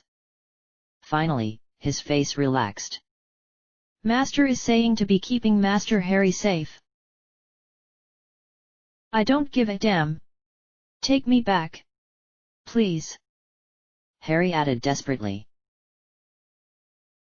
Creature mustn't he be doing that, oh no, the elf said with more conviction now. Harry eyed his wand, which had slipped out of his fingers when they arrived. Fine. Fine, I'll go myself, then, he thought, determined, but then Creature snatched it up. Creature promised. Creature said, sniffing again. We can't just leave him. Harry shouted, reaching for it with his good arm. His back twinged. Give me my wand. How am I supposed to fight them when you've got my wand? Creature vanished with a crack. And when he returned a few seconds later, Harry's wand was not with him. Creature! Harry bellowed. Take me back! Creature cannot be doing that, oh no, the elf said sadly. Creature is to be keeping Master Harry safe. Harry still couldn't move his left arm and he didn't have his wand, but his magic was flaring out, the remaining lamps shattered, as did the majority of the crystals on the chandelier. They rained down on Harry and Creature and the elf hurriedly fabricated a shield to protect them. Harry wouldn't have cared if the crystal had hit them. Take me back, he ordered. No, Creature said, folding his arms. We can still save him, Harry said urgently. He couldn't even stand up, but he'd fight somehow. Creature's eyes filled with tears and he shook his ugly head. It's not too late. Creature looked uncomfortable. It's not. Take me back. I can help him. The front door burst open and Mrs. Black's horrid portrait dropped off the wall and she started screaming. More crystal fell and this time it did hit them. Creature stared, wide-eyed, and pressed a hand to a cut on his cheek. Slowly, he raised his other hand and the door closed. Harry was fuming, but the elf would not be persuaded. No, he'd say each time. Harry knew he'd have to punish himself for it, but he didn't really care. Creature had left Padfoot to die. He deserved it. Mrs. Black screamed on. I'll walk then, he said and tried to stand, but he didn't seem able to. Creature watched him try and fail to stand for a bit, each time he fell, gasping, and once he landed on his left arm and couldn't stop himself from screaming. Creature sat with him and patted his right hand, since everything else hurt, until Harry was able to move again. Can you help me get into the study? He said stiffly, since he couldn't do it himself. Creature looked delighted to have an order he could follow and let Harry grab his arm. They reappeared in the middle of the room and even the smooth landing had Harry hissing in pain. Creature flapped about uselessly, not sure what was wrong. Harry wasn't sure himself, and only knew he was sore. The furniture had all been overturned and quite a few books had come off the shelves. Harry would fix that later. The window seat, please, Harry said. I want to know when Padfoot gets home. Creature looked at him worriedly but levitated him over to the window seat and set him down as gently as possible. Harry peered out at the street, half expecting to see Padfoot striding up at any moment. He didn't let the other half of him tell him about its expectations. Creature hovered nearby, peeking out occasionally too, but mostly he was sneaking worried looks at Harry. Finally, he announced he was going to get Harry something to eat. I forbid you to punish yourself, Harry called after him. He was still angry Creature hadn't taken him back, but his anger wasn't at Creature anymore, just at the circumstances, and at Padfoot for getting himself left behind. Padfoot still wasn't home after 3 hours of waiting. Had Harry felt up to it, he would have been pacing. He was feeling terrible, though, inside and out. Every part of him ached and he didn't think he had ever felt so tired in his entire life. He felt guilty and nauseated and physically hurt as well, he was bruised everywhere and his throat was sore from being strangled. His left arm still wasn't working. It wasn't broken, Harry didn't think, but he didn't know what was wrong with it. It's all right. Padfoot will fix it when he gets home. He had told Creature the same thing too, whenever the elf expressed any concern over Harry's well-being. Harry had also written out Regulus' note from memory, he could still hear Padfoot's voice asking for water, and reading the letter, and he had decided writing it down might make it go away. It hadn't, but it had been worth a try. He had had Creature search the library for anything on Horcruxes, but since neither of them knew what they weren't sure where to look, and in the end, Harry had decided that could wait until Padfoot got home as well. Harry fell asleep just after midnight, but not for long. He had dreamed he was back in the cave and set one of the armchairs on fire. Creature had brought him more food, which Harry turned down, and they had both sat by the window until morning. Hedwig had joined them at some point and perched on Harry's knee. She had shed all of her baby feathers now, and while Harry appreciated her company, it wasn't the company he wanted just then. He wanted his godfather. "Creature, can you heal this?" Harry asked, wearily, pointing to a particularly painful bruise. Creature shook his head. "Creature has been thinking. Creature talked to Mistress. Creature thinks Master Harry might be needing to see healers."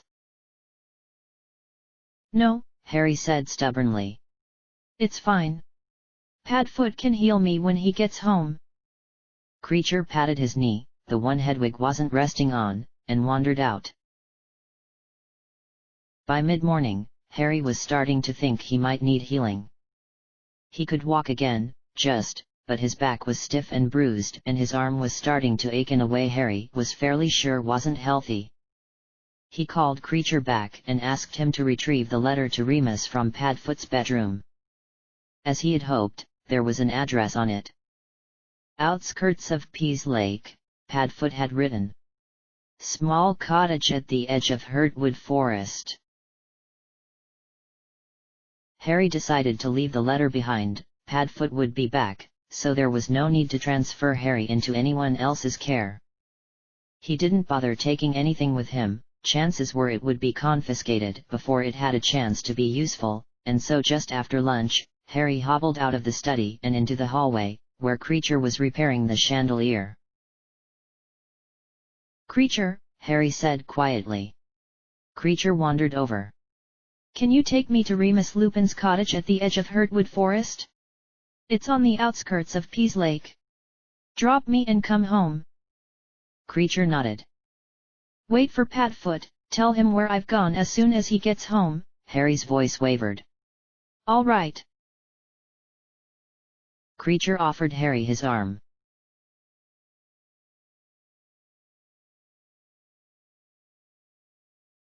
Harry woke up disoriented.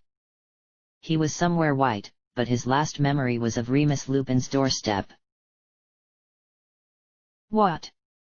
he tried to say, though it came out garbled. His throat felt scratchy, and someone pushed a cup of water into his hand. He took a sip, but all he could hear was Padfoot begging for water, and the cup slipped out of his hand. He asked after his godfather, but no one answered him, and he fell asleep not long after.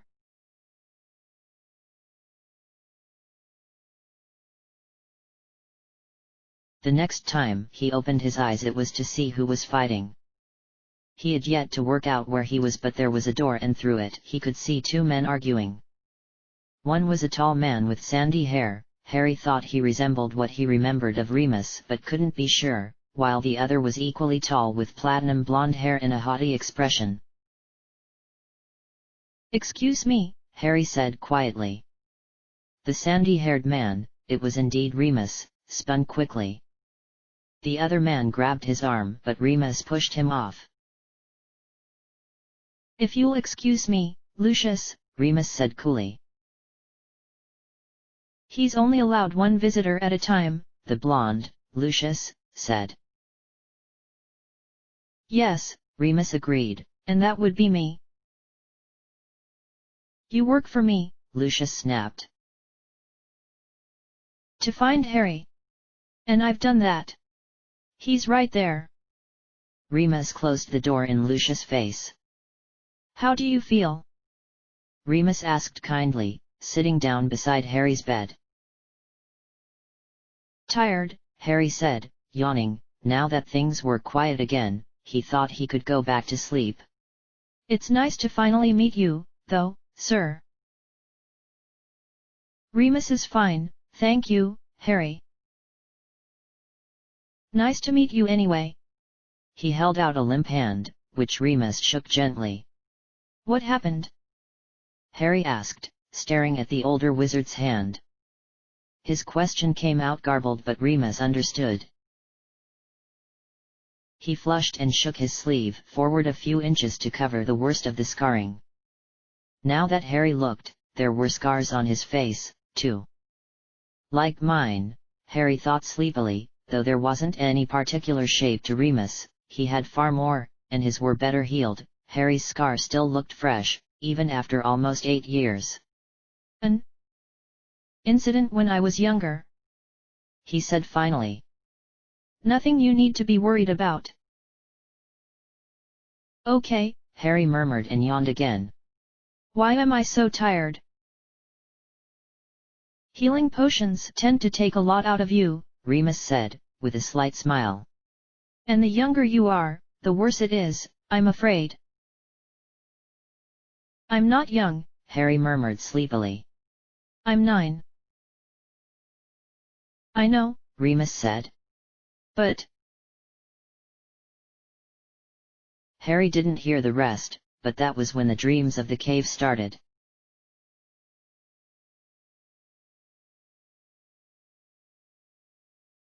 Harry woke on a number of other occasions, to drink potions for the healers. He had decided he was in St. Mungo's, to eat, to go to the bathroom, or to talk to Remus.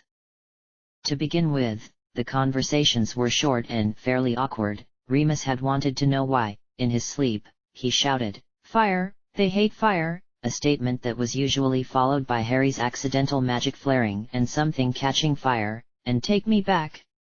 I can help him." Harry had pretended not to remember the dreams, but he didn't think Remus bought the lie. Despite that, they had quickly warmed to each other. Harry's only other company was a fussy healer and the silent Aurus who guarded his door.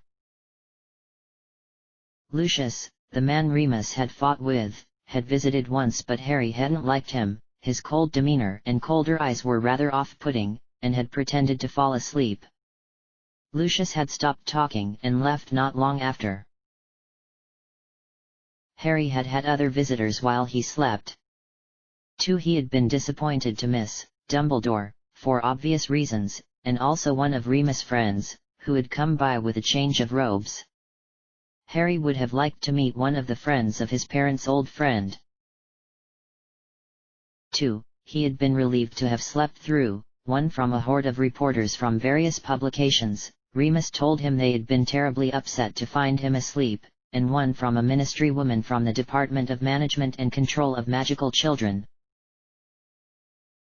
He and Remus were joking about healers, the terrible hospital food and bad-tasting potions in no time, and then they moved on to more substantial conversations like what had happened after Harry arrived at his house, what sorts of things Harry could look forward to at Hogwarts in 2 years' time, what sorts of things Harry liked to do and what things Remus liked to do.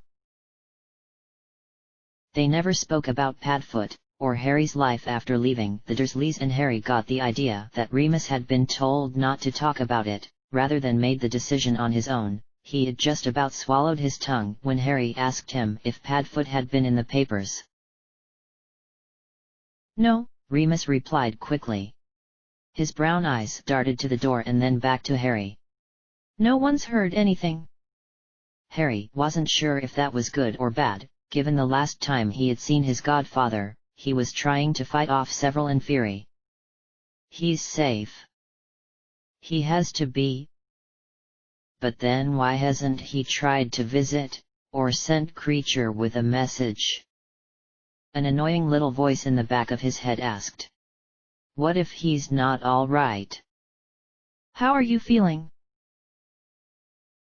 "Fine," Harry said. "Why am I still here?" "Because no one knows what to do with you," Remus said, smiling slightly. "Short of locking you up in a vault at Gringotts, we don't know how to keep you safe." "Safe? Am I in danger?" Remus shifted. "You clearly don't see Sirius as a threat, Harry, but the rest of us." "He's not dangerous," Harry said hotly. You're the only one that can vouch for that, Remus said gently. That's because you didn't listen the first time, Harry muttered. You tried to capture him. Remus' expression flickered. I'd be willing to talk to him now, he said. Harry couldn't tell if he was lying or not. If you could set up a meeting place for the 2. 3, Harry corrected quietly. 3 of us. Harry, that wouldn't be safe, he said. Yeah, because I might get in the way while you try to curse him, Harry said. Harry, Remus began. Harry glared at him and Remus sighed loudly and closed his mouth. Harry rolled over into his pillows. Harry, Remus said again a moment later. Harry ignored him and made a quiet snoring sound.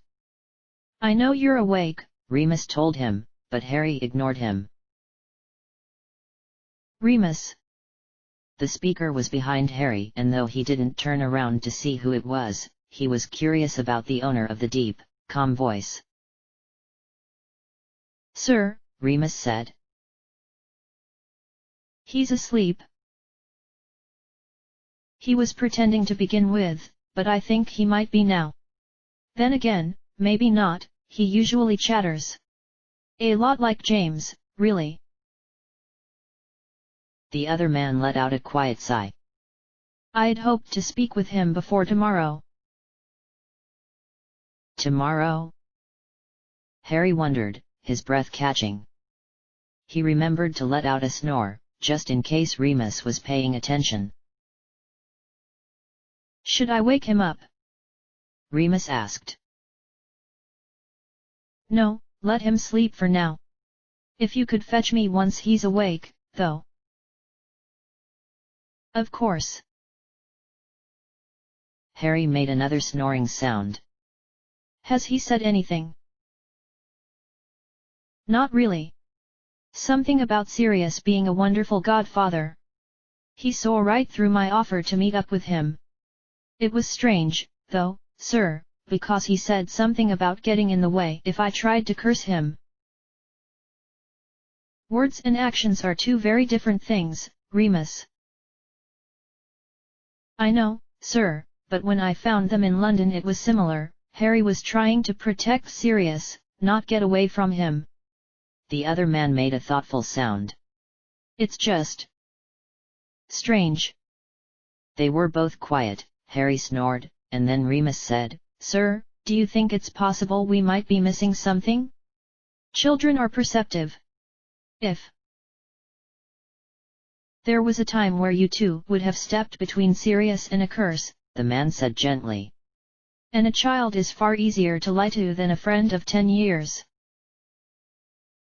Right, Remus said, his voice oddly thick. I'm sorry, it was a stupid question. I've yet to hear a stupid question, and I do not think there is anything wrong with wishful thinking, dear boy, but one must remind himself not to drift out of reality.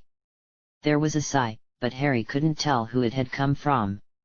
Our ability to use magic has enabled us to see possibilities where Muggles perhaps could not, the man said, but it has also blinded us to impossibilities, which Muggles, I'm afraid, are all too capable of seeing.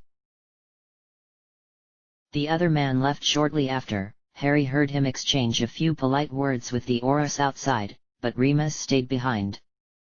His breathing was very slow and very deep, and every now and then he would make a soft shuddering sound. It took Harry a moment to realize he was crying. Harry almost moved to speak to him but bit down on his tongue and snored again. He had a lot to think about.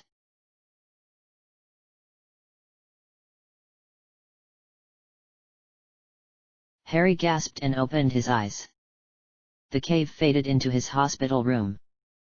Remus was snoring quietly in the chair beside the bed, and the empty chair beside his was smoking. Harry muttered a curse he had heard Padfoot use once and tossed his glass of water on it. It hissed. Harry sighed and collapsed back into his pillows. Remus' watch said it was 11 o'clock, but in Harry's sterile hospital room, it was impossible to tell whether it was morning or night because there were no windows. Harry had come to a conclusion about two things. Firstly, he needed to get home and back to Padfoot, who might or might not be there and who might or might not be alive. Secondly, he would do what he could for Remus. From the conversation he had overheard the night before, he was confident Remus would be willing to listen to the truth and perhaps even believe it. Padfoot had given him specific instructions never to talk to anyone about it until they had Peter as proof, or, Merlin forbid, Padfoot was caught and needed to testify. If the truth was spread around, people would have time to find reasons why it couldn't have happened, and Padfoot would be sent back to Azkaban. Harry had decided, though, that Remus deserved to know and thought, whether he believed it or not, that he would keep the story quiet. He eyed Remus, wondering if it would be rude to wake him up. He cleared his throat. Remus snorted quietly and mumbled something. Harry's eyes narrowed and he cleared his throat again, louder this time. Remus twitched and his eyes opened slowly.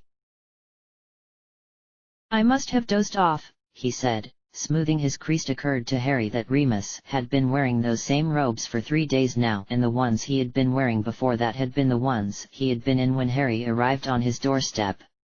"Have you been home since you brought me here?" "No, but Matt's planning to come by at some point today with a clean set of robes," Remus said with a smile.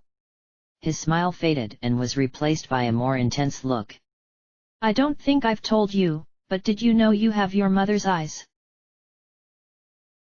"I've been told," Harry said, with a smile as he noted Remus' suspiciously bright eyes. "And I look like Dad, right?" "Right," Remus said, smiling again. He got up and stretched. "I'm just going to go let Dumbledore know you're awake and then I'll be back. He's been waiting to speak with you all morning. Would you like anything?" He eyed the smoldering chair. "More water?" "Yes, please," Harry said. "And food?" Remus chuckled and left. Harry's thoughts drifted to Padfoot again and whether he was home. Surely he was. If not. No, he has. He's there. He's the one waiting on me, now, surely. Either way, I won't know until I get home. If Remus believed him, he could probably borrow a few sickles for the night bus and be at Grimmauld in a few hours. Remus returned not long after with a cup of water and a packet of crisps, both of which he offered to Harry. "Here." Harry stared at the water, hearing Padfoot's begging, but he really was thirsty and he downed it all in a mouthful. The crisps didn't last long either. "Do you enjoy living with your godfather?" Remus asked carefully. Harry's eyebrows rose. He hadn't been expecting Remus to talk about this, but it would certainly lead into the conversation he needed to have. "Well, yeah." Remus seemed to be expecting a longer answer. When Harry didn't offer anything else he asked, "Does he tell you much about your parents?" Harry nodded. "Loads. I feel almost like I know them, now, I guess." Harry thought Remus had been surprised to hear that too, though he hid it well. "Is that good or bad?" He shrugged. "Both. It was weird to not know anything about them, but then, the more I learn, the more I miss what I could have had, I suppose." Remus' smile was sad. A frown flickered over his worn features before he hid it behind a calm expression. "Not know anything about them?" "The Dursleys weren't about to talk about it," Harry said, rolling his eyes. "I didn't even know what magic was until I met Padfoot. The Dursleys told me Dad was a drunkard and that Mum was a freak. Not right in the head was Uncle Vernon's way of putting it." "James, a drunkard!" Remus exclaimed. He didn't seem to know whether to laugh, cry or hit something. "Padfoot told me he was an Auror and Mum was a healer. At least he was honest about something," Remus muttered. "He's been honest about a lot of things," Harry said, folding his arms. "You do know that's serious, Padfoot to you." "And you," Harry couldn't help adding. "That was a long time ago," Remus said quietly. "Did he tell you he broke out of prison?" "It was one of the first things he told me when I met him." "You do know that breaking out of prison is illegal, don't you, Harry?" Remus said strictly. Padfoot always had said he had been one to follow rules. "Well, yeah, but not in this case." "What do you mean?" "He shouldn't have gone to prison in the first place," Harry said. "So, really, he's not breaking any laws by leaving a place he's not supposed to be." "Why wasn't he supposed to be there?" Harry's heart began to race. This is it. "Because he didn't do it." "I'm afraid I can't agree with you there," Remus said, anger seeping into his voice. "He was framed." "By who?" Remus asked, sounding curious though his tone was still hard. "Peter," Harry spat. "Peter," Remus said, sounding too surprised to be angry. "Peter's dead." "Serious?" "He killed him." Harry opened his mouth to protest but Remus pressed on. "There was a charm set up, called the Fidelius charm. What it does is—" "I know what a Fidelius charm is," Harry said, fighting to hide a smile. Remus frowned. "Then Sirius must have told you he was the secret keeper. He was the only person who knew and could reveal James and Lily's location." "He wasn't. They swapped." "Who swapped?" "Padfoot. He thought Peter would be the perfect secret keeper because no one would suspect him. He planned for Voldemort to come after him, but even if he was caught, Mum and Dad would be safe." "Sirius told you that Peter was the secret keeper?" Remus repeated. Harry nodded. "Did he tell you he was at my house the night Lily and James were?" "Who, Peter?" "No, Sirius." "Yeah, he said you were sick."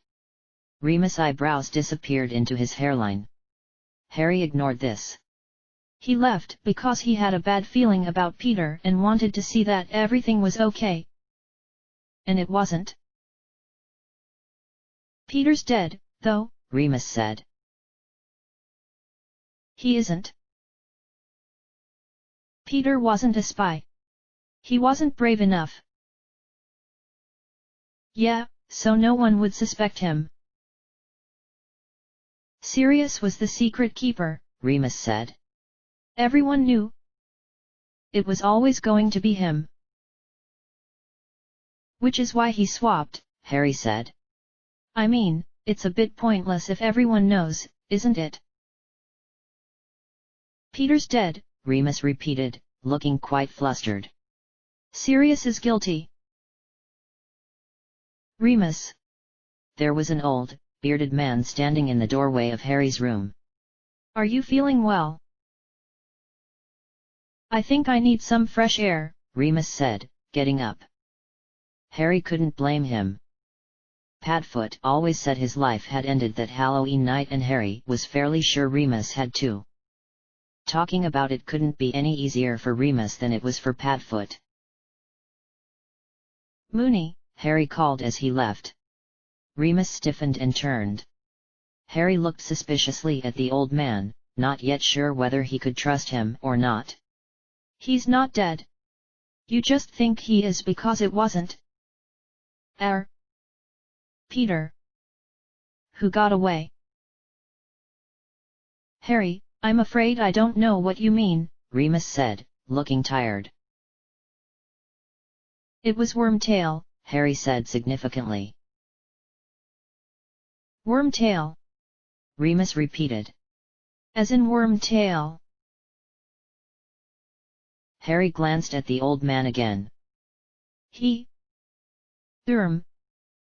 ratted them out, he said, trying to be cryptic, yet make sure Remus understood. It seemed Remus did. You're sure? He asked, having gone exceptionally pale. He looked close to fainting, but there was also something in his brown eyes that hadn't been there all week. It looked suspiciously like hope. Positive, Harry said. The old man was looking between them, confused. So, man's best friend was just that, Harry said, nodding. The best friend. And all that time spent in the kennel. He shouldn't have been there. Remus nodded and fled the room. Well, you two certainly had a lot to say to each other, the bearded man said, taking Remus' empty seat. Yes, sir, Harry replied, since he didn't know the man's name.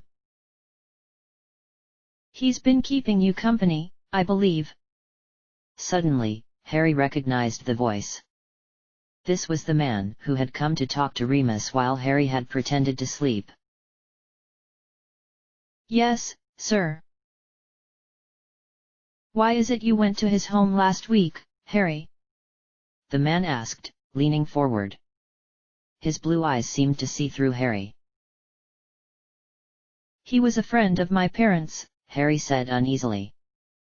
And Padfoot's. He was indeed. He, your father, another boy called Peter. Harry managed to suppress a growl just in time.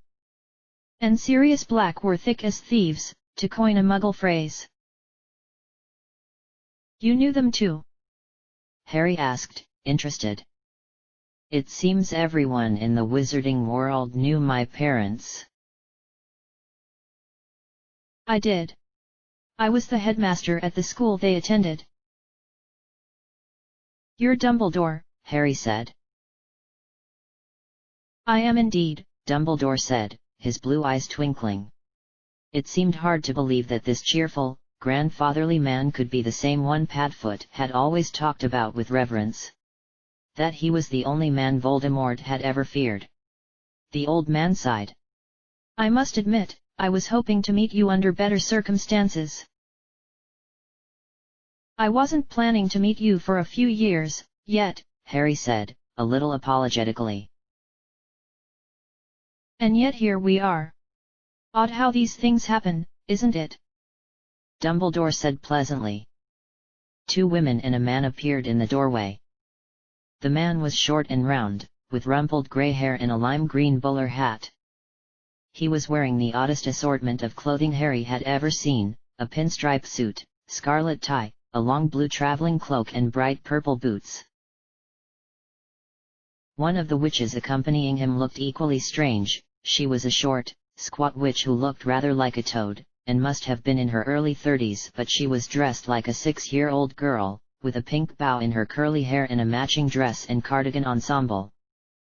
The other witch had a square jaw, short blonde hair that was turning grey, and was wearing a plain black robe with buttons that reached her throat.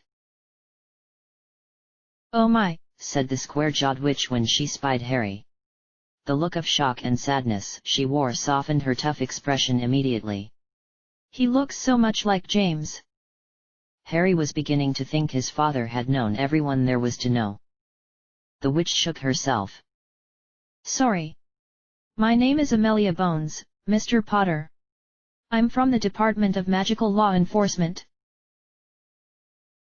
Hi, Harry said, wiping his sweaty palms on his blanket. Dolores Umbridge, the other witch said in a girlish voice.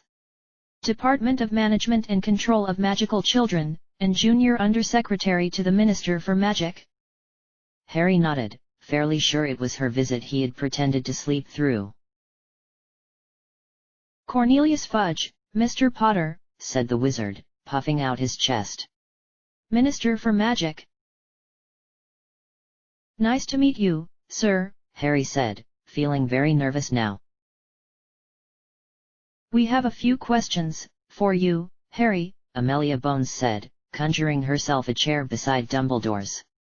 Dolores Umbridge conjured one for herself, and one for the minister.